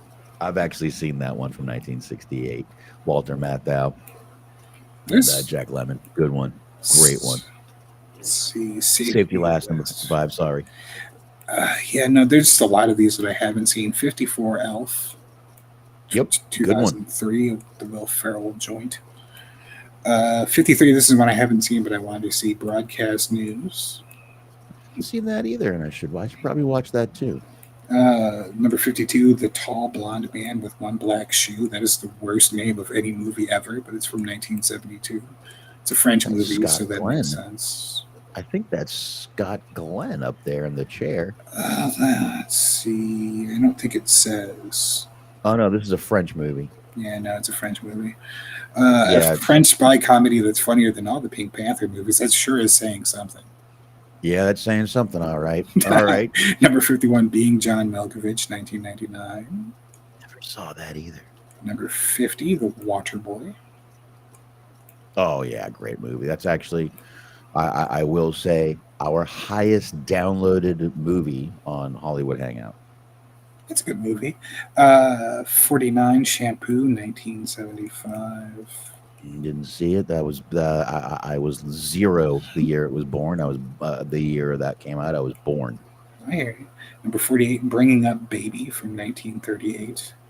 Yes, I was negative years. No. I'm convinced some of these movies that nobody's actually seen, but they just put it on there because they want to. Yeah, I think so. 47, Grand Budapest Hotel from 2014. No comment. Yeah, that's one of the ones I haven't seen. I've seen most of that guy's movies, the Wes Anderson movies. I've seen a lot of them, but I hadn't gotten around to that one yet. 46, Coming to America, 1988. Awesome pick. I got to see the updated one they did. I still haven't seen it. 45, Kind Hearts and Cornets, 1949. Okay. Yep. Number 44, Mrs. Doubtfire, 1993. Awesome fucking movie. Robin Williams at his finest in this movie. That was one of those ones, I saw it when I was a child, but I need to watch it again as an adult to actually be able to understand anything that's going on, you know what I mean? So it holds up. It holds up. I guarantee you it does. I'll get around to it. 43, Team America World Police. Never actually seen it, but I do, everybody's heard the fucking America Fuck Yeah song. Yeah, these are the South Park guys that made that movie. True North says Boxman hates both female singers and female comics. He also makes his wife ride in the backseat of the car. That was a very... I don't make her. What's wild about that is that was the last comment, and that was 2 minutes ago. But you mentioned that 2 hours ago at this point, which is I did. Wild. And I don't make her sit in the back seat. If we put my 2 boys in the back seat together, it turns into hell. So that's why she decided to ride in the back seat. So plus my son is almost 6 feet tall, and the back seat hurts his legs. I hear you, but I was an only child, so I didn't have that luxury, and I was also, even as a child, 6 foot tall. So it's oh well, yeah. My 17-year-old is about 6 feet, so he's a big tall boy, and he's pretty jacked. He works out in his room every night. We make an emotion, but not like that. Literally lifting weights. I was looking at the list, and I had to double back to make sure that you weren't making a motion with your hand. I was like, "Am I missing something?" No, he lifts weights in his room. You can hear him in there lifting weights. Hey, right on. 42, 4 Weddings and a Funeral from 1994. This might be another Julia Roberts joint. Oh, you motherfucker. No, that's not. That looks like Andy McDowell. Okay. Honestly. It is. It's Hugh Grant and Andy McDowell right there. It is Andy McDowell. I have a little weird thing for Andy McDowell. She has a very mousy, sexy look to her, and I love it. She was also in Hudson Hawk, and she was the hottest thing in that movie. Honestly, I hate to say it, but a lot of these women just sort of blend together for me, because I saw her, and she her fucking Julia Roberts, fucking Winona Ryder, they all kind of just look the same to me, but I do like me some Winona Ryder. Anyways, I can tell them apart because I have a thing for Andy McDowell and a little thing for Winona Ryder too. I can tell them two apart. Julia Roberts has that red hair, as we were talking about earlier. Anyway, sorry to keep you on that. Go ahead. No, it's all good. 41, A Hard Day's Night, 1964. Never watched it. I know it was a Beatles movie. Never seen it. Yep. 40, Zoolander, 2001. Yeah, that's a good one. I like that one. 39, Clueless, 1995. I like that movie. It was all right. 38, The Nutty Professor, 1963. So, like the original Ooh, version. the original Jerry Lewis one. I've never seen it, but I've always been curious to see it, just to kind of see how they did it back in those days. Mm-hmm. So, See, 37, The Princess Bride, 1987. Yep. There we go. There's Andre. See, I feel like if it was up to me, Andre would have just fucking me. Andre would have been the one that took everybody out in that movie. I lose interest in that movie as soon as Andre dies. If Cheese, and also the fucking, I like that movie too because the beginning starts with like a kid. I think it's like fucking what's his name, like the Boy Meets World kid. Fred Savage or whatever. He was wearing a fucking. It starts with a kid wearing a Bears shirt. So I mean, that's you got me going. You got the Bears. You got Andre the Giant. What more could you want? That's all you need. True North says if Cheese jacked is from every night, he'd have less kids. I mean, it's for true. Very, very good point. Very good point. 36, Ed Wood, 1994. That was a Johnny Depp movie. Yes, it was a Johnny Depp movie. Okay. Yep. 35, School of Rock, 2003. I did not like that movie, but whatever. I haven't seen it, but again, I do have this one. I kind of like Jack Black. I kind of don't, but I kind of do. I don't know. It depends for me. It was back when he like wasn't specifically showing up in movies to just ruin them. So, I mean, I'm not out here trying to watch the fucking Minecraft movie or the Borderlands movie or like. No, I mean, I don't hate Jack Black at all. He's done some really good movies. I mean, Jesus Christ, I watched Tropic Thunder last night. Mm-hmm. Fucking forgot how hilarious that movie was. Orange County was good. I haven't seen that, but I mean, he's definitely a talented actor. I just feel, and I've said this before. I think I actually said this on a show me and you did. I think if Chris Farley was alive, Jack Black would not have had the career he had. Maybe. I mean, Jack Black's thing was more so than anything that like it started off being the musical comedy. So like there's still a chance. Did, but I just feel like he got a lot of the roles that I felt were like Farley would have done this a lot better. See, I now want to live in a world where Chris Farley hung on and Chris Farley was in Tenacious D instead. That would have fucking ruled so hard. I mean, I don't think Chris Farley has any musical talent, but I would still want to see it. Oh, loved Chris Farley. I think he actually did. Oh, he might have. Anyway, I think he might have. But I'm very Jack Black. I'll put it this way: I really have no. I'm kind of undecided on him, but I do like him in most of the movies he's in. Shallow Hal, great movie. I actually watched that about 2 weeks ago. Mm-hmm. So I do. I guess I like Jack Black. I've never really put a thing on it, but keep going. We're at 34. 34, With Nail and I, 1987. Don't even know. Keep going. Yep, that's right. Lost in America, 1985. Don't remember it. I do know the girl on the left in that picture was in the movie Airplane. That's all I know. There you go. 32, Sullivan's Travels, 1941. Yep. Nope. 31, Pink Flamingos, 1972. I want to watch that. I just haven't gotten around to it yet. I haven't seen that one either, but that is divine in the picture. It's one of those where it's like one of those like cult classic type movies. It's supposed to be like really like sort of offensive and provocative. So I feel like I owe it to myself to just sort of try it. 30, Austin Powers International Man of Mystery. That was the first one, 1997. Good movie. 29, When Harry Met Sally, 1989. All right. I know that was a huge movie. Honestly, I thought it was stupid, but I haven't there you go. Seen and it. You're going to complain about the next one too. Yep, damn right.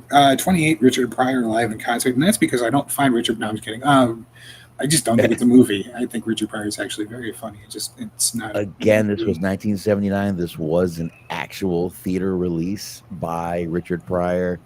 Again, a different era.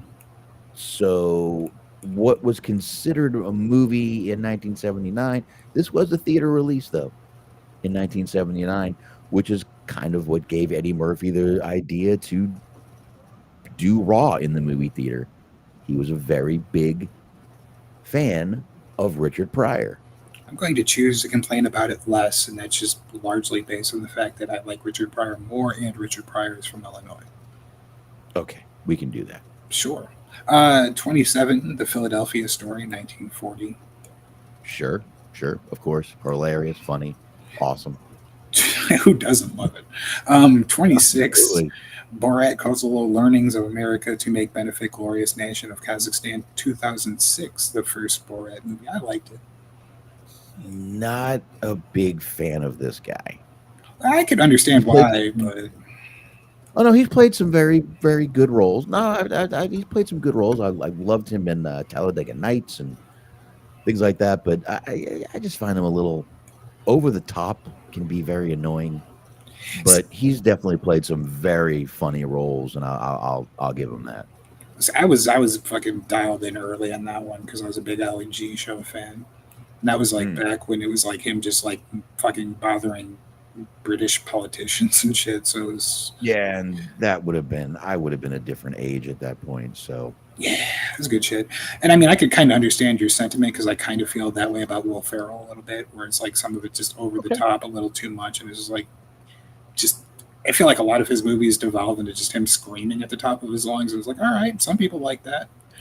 And he sometimes, you're right, does go Will Ferrell over the top a little bit, but I do like him in most movies he's in. 25, MASH, the movie, 1970. Never saw that either. 24, Bridesmaids from 2011. Nope. I have not seen it, but I was told that there's a scene where a lady shits into a sink, and does not inspire me to want to watch it. I just see Maya Rudolph, and she is one of the funniest women alive. I do like women comics. I will go ahead and take your place as the sexist here and say that she is a fantastic woman. Oh, she's hilarious. In Grown Ups, she's one of the best characters in Grown Ups. She's fucking awesome. Let's see, 23, Trouble in Paradise, 1932. All right. 22, Caddyshack, 1980. I'm assuming you love this one. Oh, I do love Caddyshack. I even like Caddyshack 2, which was a little, it was a little weird, but it wasn't bad. Because I've watched it, and the only thing I really remember was there's just a lot of just Rodney Dangerfield being Rodney Dangerfield in it, which is a good thing. I'm not criticizing. I remember, basically the only thing I remember was just Rodney Dangerfield. Second one, they brought Jackie Mason in to try to be that character, and you had Dan Aykroyd trying to be the Bill Murray character, and it just didn't work. Some very funny scenes in the second one, but not the same movie. True says technically Debbie Does Dallas was also released in the theater. See, I think that's my point. If Cheese released in theater, oh wait, I already made that joke once tonight. Yeah, but those are called porno movies. They were porno theaters. Porn theater. Those were theater releases. I suppose. Yeah, I suppose he's arguing against my point, which how dare you. 21, The Bank Dick, 1940, speaking of releasing in theaters. Of porn theaters. That's right. 20, Superbad, 2007. Also thought this movie was wildly overrated, but a lot of people love it. Haven't seen it, but I do have this one too. I've got a lot of comedies I need to get through. I think it just mattered if it was just one of those where it's like every generation had their coming of age teen movie, where it's like, fucking Animal House and all that shit. And it was just, that was the one for the people that were like the 90s kids. Which I don't know. I didn't really care for it. Anyways, 19. It Happened One Night, 1934. I love this one. This is great. You got fucking Clark Gable, I guess. Love him. Ah, yes, Clark Gable. That's right, big fan. 18, This Is Spinal Tap, 1984. Awesome. Hilarious. I watched this when I was older. Obviously in 84, I was only 9 years old. I watched this like late 90s, and I have never laughed so fucking hard. We were pretty fucked up when we put this movie on, but it was a good one. I liked it. I like the part where they're trying to get on stage and they keep going in the wrong direction. That was good.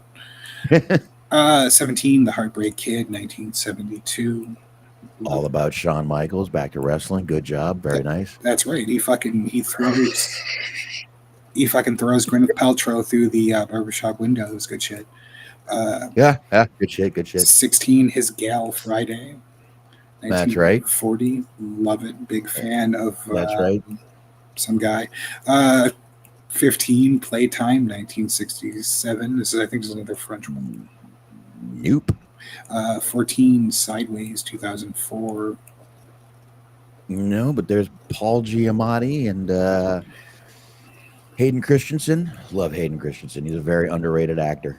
That's right. 13, Dr. Strangelove, or How I Learned to Stop Worrying and Love the Bomb, 1964. Hayden Church, not Hayden Christensen. Sorry. There you go. Dr. Strangelove was 13. I'm not going to read all of that again. 12, Tootsie, 1982. Fucking hilarious. Kind of, I would say, a bit of an inspiration for Mrs. Doubtfire. Okay. This was Dustin Hoffman playing a woman this was his way to get a job, and he played a woman. Tootsie. My mother loved this movie and would watch it. I mean, she would rent it. So I've seen this movie more times than I wanted to see it. I'll put it that way. Let's see. 11, Sherlock Jr., 1924. Wow. Uh-huh. That's probably a silent film. I would feel like it would have to be. Wow. Anyways, 10, Groundhog Day, 1993. You know, I got to tell you, I just watched this recently for my first time, and I loved it. I thought this was an incredible movie. I couldn't believe I waited so long to watch it. Andy McDowell's in this too. And I didn't realize it, but she is awesome in this movie too. But great fucking movie. That's right. Bill Murray from Evanston, Illinois. Bears fan. I'm legally forbidden to talk anything bad about him.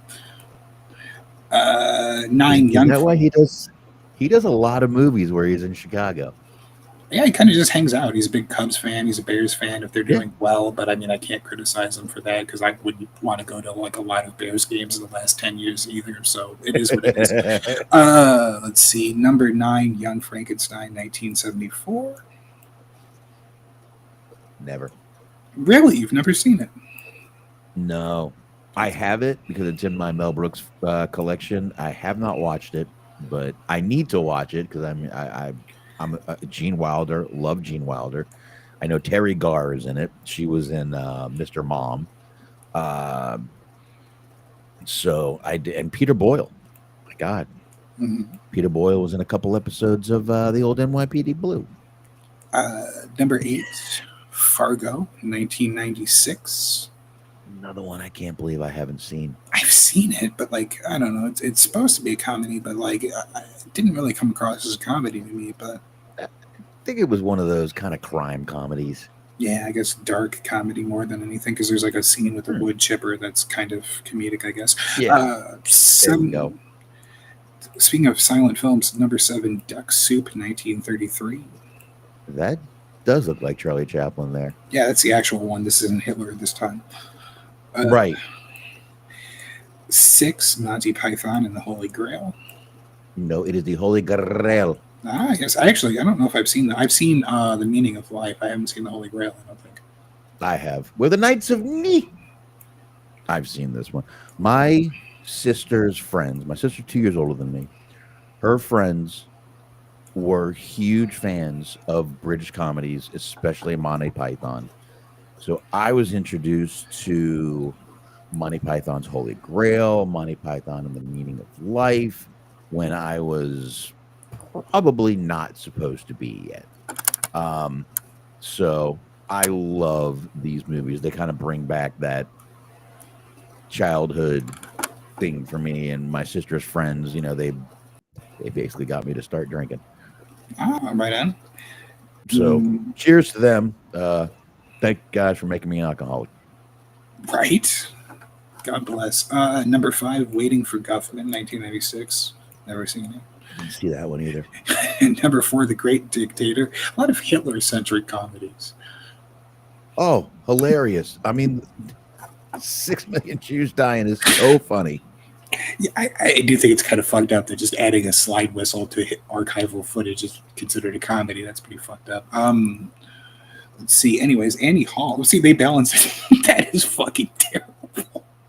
Another Woody Allen movie. The gravity of that just dawned on me. You put Woody Allen right next to Hitler. Jesus fucking Christ. Yeah. Anyways, number 2. Not much different. Number 2, Some Like It Hot, 1959. I've actually seen this, believe it or not. This was another pretty racy film for back then. If you think about what they were talking about, again, men as women and things like that in this movie. So it was another pretty racy movie. Marilyn Monroe in here, great. But I honestly have not seen this in full, but I've seen some clips. I've seen it. It's not bad. It holds up as well as you could expect it to, being from 1959. So, number 1 makes me proud. Yep, they actually got it right. I think number 1, The Naked Gun, 1988, the original. Yes. OG version. Loved Leslie Nielsen. Thought he was hilarious. Loved a lot of the movies this guy was in. Man, I mean, I know a lot of people thought he was just stupid, ridiculous, but love all the Police Squad movies he was in. He did a Spy Hard, which was another awesome movie. Fucking badass. Weird Al Yankovic did a whole theme song for this movie named Spy Hard. He was also, I don't know if you remember, but like early or to mid 90s when they did the fucking Undertaker versus Undertaker angle. Undertaker went missing, and they hired Leslie Nielsen to do vignettes where he went and searched for the Undertaker. I don't remember that. Mm-hmm. It was pretty solid. Hitler and Men in Drag. Interesting list, Mark. Well, you got to remember when a lot of those Men in Drag movies were from, pretty far back. And they were very racy at that point, and that's why they used comedy in them to kind of take the raciness out of them. Mm-hmm. So it made sense at that time because that was a pretty crazy topic back in the 1950s and the 60s and 70s. I mean, now it's just commonplace, which no big deal, but it wasn't back then. Mm-hmm. That's why movies like Tootsie and Miss Doubtfire were so good. I mean, they were just that good. They were funny. And I mean, anything with Robin Williams back then was going to be hilarious. He was just so animated, I guess you could say. I guess would be a good word for Robin Williams. Animated. That anything he touched back in the 90s, let's face it, mid 90s or mid 80s to late 90s, anything he touched was going to be box office gold. Toys, Miss Doubtfire, Hook, I mean, Good Will Hunting, Dead Poet Society. I mean, you could just keep going. And I mean, that's all Robin Williams right there, man. Just Robin Williams only himself. Did you ever see 1 Hour Just Photo? him. Guy was so talented. It's just sad how we lost him. It's just horrible how we lost Robin Williams, but he was so talented, and literally anything he put his name to as an actor became a great movie. Even Insomnia and stuff he didn't play comedy roles in still became that movie. The Portrait. 1 Hour Photo. I just mentioned it. 1 Hour Photo. Thank you. I'd asked if you've seen it, so I guess you have. You have seen it? I haven't actually seen 1 Hour Photo. That's I think pretty I've good. got it. He basically works at like a Walmart where he's developing photos. It's like one of those big box stores. and he becomes obsessed with his family, and it takes an interesting turn. It's not bad. It's a good movie. Cool. Wow, that took up more time than I thought it would, but it was also 100 movies. Yeah. I'll tell you all the truth. I don't have a very detailed note list for Dynamite last night. We've got the Continental Classic going on, so it really concentrated on that. Mm-hmm. And I'm here. You know what? As far as that, I'll just tell you right now, it was Okada versus Pac. Okada moved on and gained 3 points in that. We had Fletcher versus Kevin Knight, Kyle Fletcher. He moved on, got 6 points in that match. And also the main event last night was Claudio and John Moxley, which was a really, really good match. Of course, Moxley bled. I got to tell you, I'm a little shocked they had Claudio win, but I think it was a smart move on their part to have Claudio beat John Moxley there. Caught me by surprise because they had about like 5 minutes left when it happened, and it seemed like they were really leaning hard to it being a draw. And then Claudio just hit the uppercut basically out of nowhere, and that was it. Yeah, but I think it was a good move. I mean, I think it was a good move on Moxley's part. I think it was a great move on AEW's part to have a guy like Claudio be put over. We know the fans like this guy. They've liked him ever since he was in WWE with the Claudio section or the whatever it was. Yeah, the Cesaro section. There it was. I forgot what his name was in WWE. Cesaro section. Thank you. I appreciate that they try to do it. They try to make it a separate thing, but it just made me laugh because right before the main event started, they had Renee Paquette out there, and she was doing almost like a sideline commentator situation. And she's like, I spoke to John Moxley earlier, and it's like, yeah, I wouldn't think so. Did you yell at him for not taking the trash out? What the fuck? It just makes me laugh that they try to make them seem like they're separate. She would ask him for an interview like they're not married, but it's cool that they don't lean into that, I guess.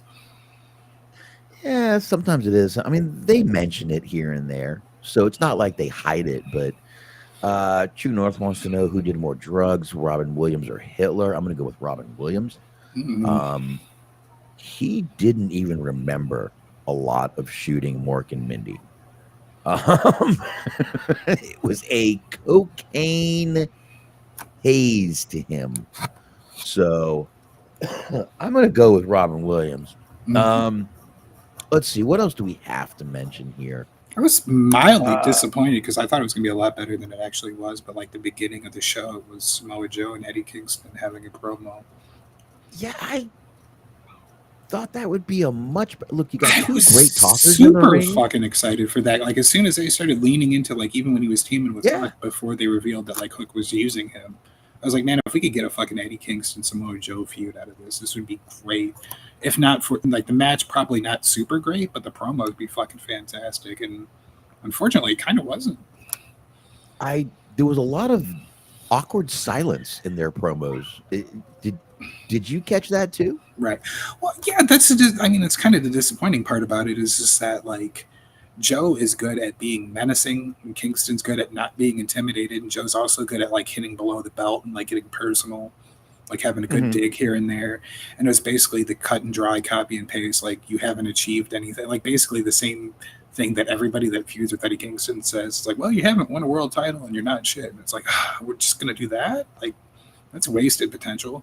My favorite part was just Eddie Kingston saying, all right, I'm going to wrap this promo up so I can go to the hotel and go to sleep. I was fucking A. I guess nobody's trying. Thank God. I did. I noticed a lot of awkward silence in their promos, which I was a little shocked about because these are two great talkers in the ring. I mean, listen, I've said before, I'm not exactly I didn't know a lot about Eddie Kingston before he came in.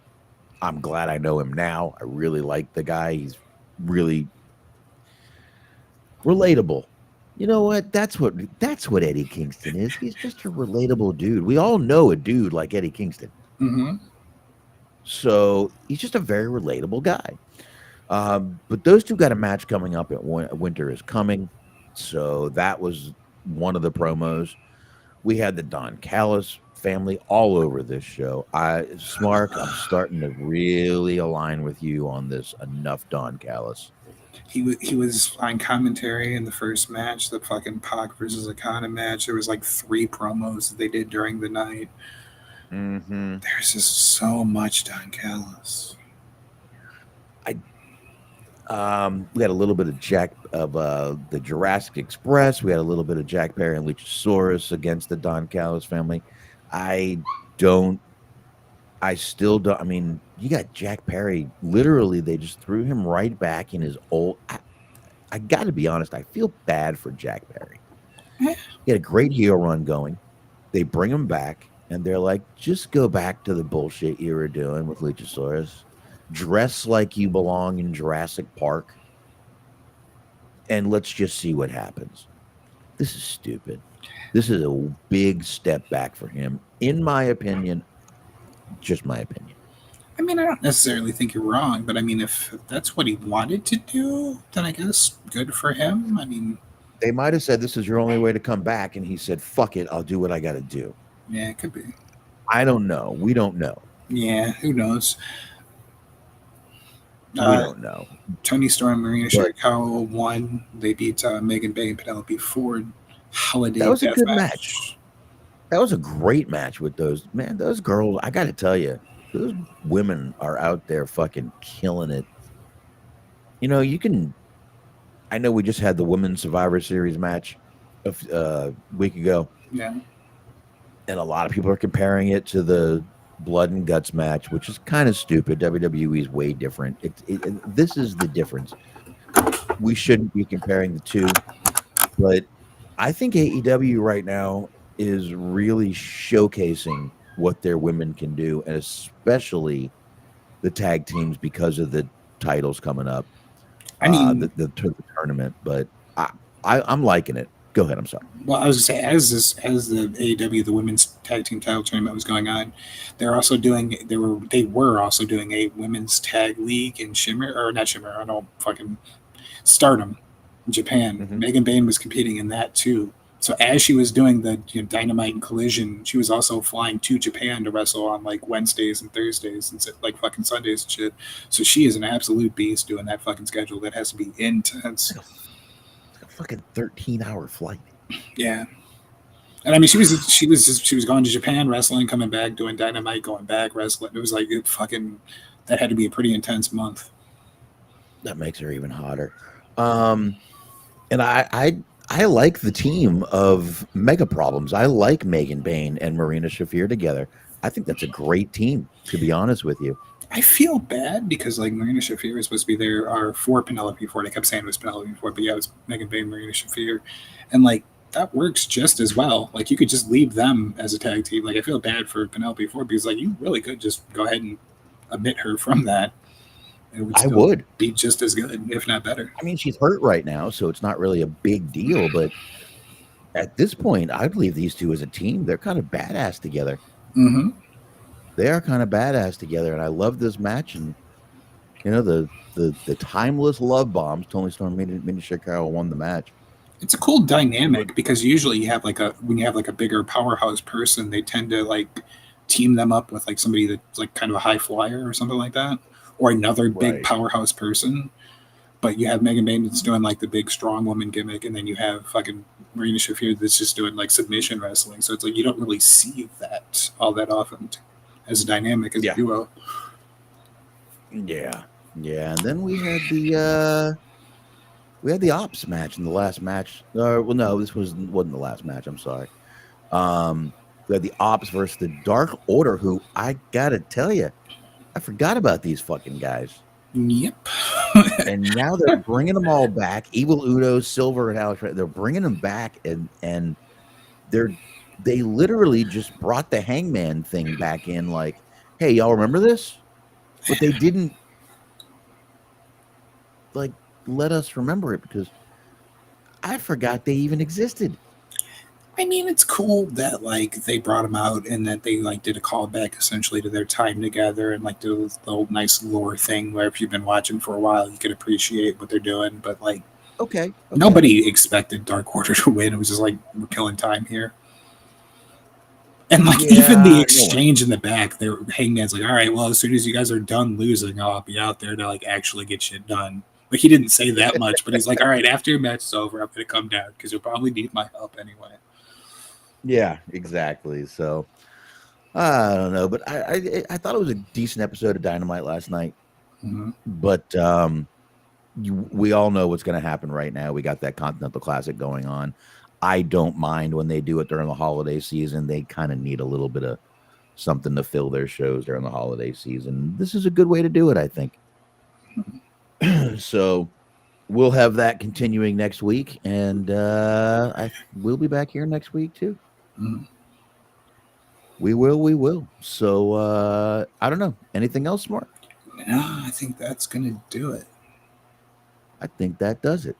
I think that'll do it. Couple hours, 2:05. My dog won't leave. What, Rose? What, little one? Oh, you're a good girl. You're a good girl. Yes, you are. All right, folks. So, Will, Am I? can you move? Can I say bye? Okay. We'll be back here next week, as we said, same time, 9:30 p.m. Eastern time. Right here, Wrestling Outlet YouTube channel. So definitely check us out. Smark, where can they find those archives?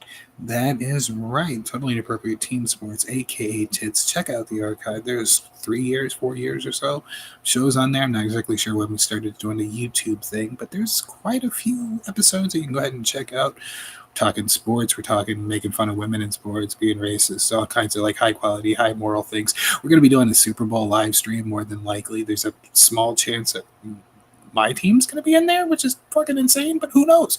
So go ahead and check us out. Totally Inappropriate Team Sports, Tits, Archive, Super Bowl live stream. Check us out. There you go, folks. Keep up with that so you'll know when that live stream is going to happen. And on that note, we are out of here. Like I said, hold on. We'll be back here next week, folks, 9:30 p.m. Eastern time. I appreciate everyone coming on in, chat room and everybody. Thank you very much, guys. And on that note, my dog wants to get out of here. We will get out of here too.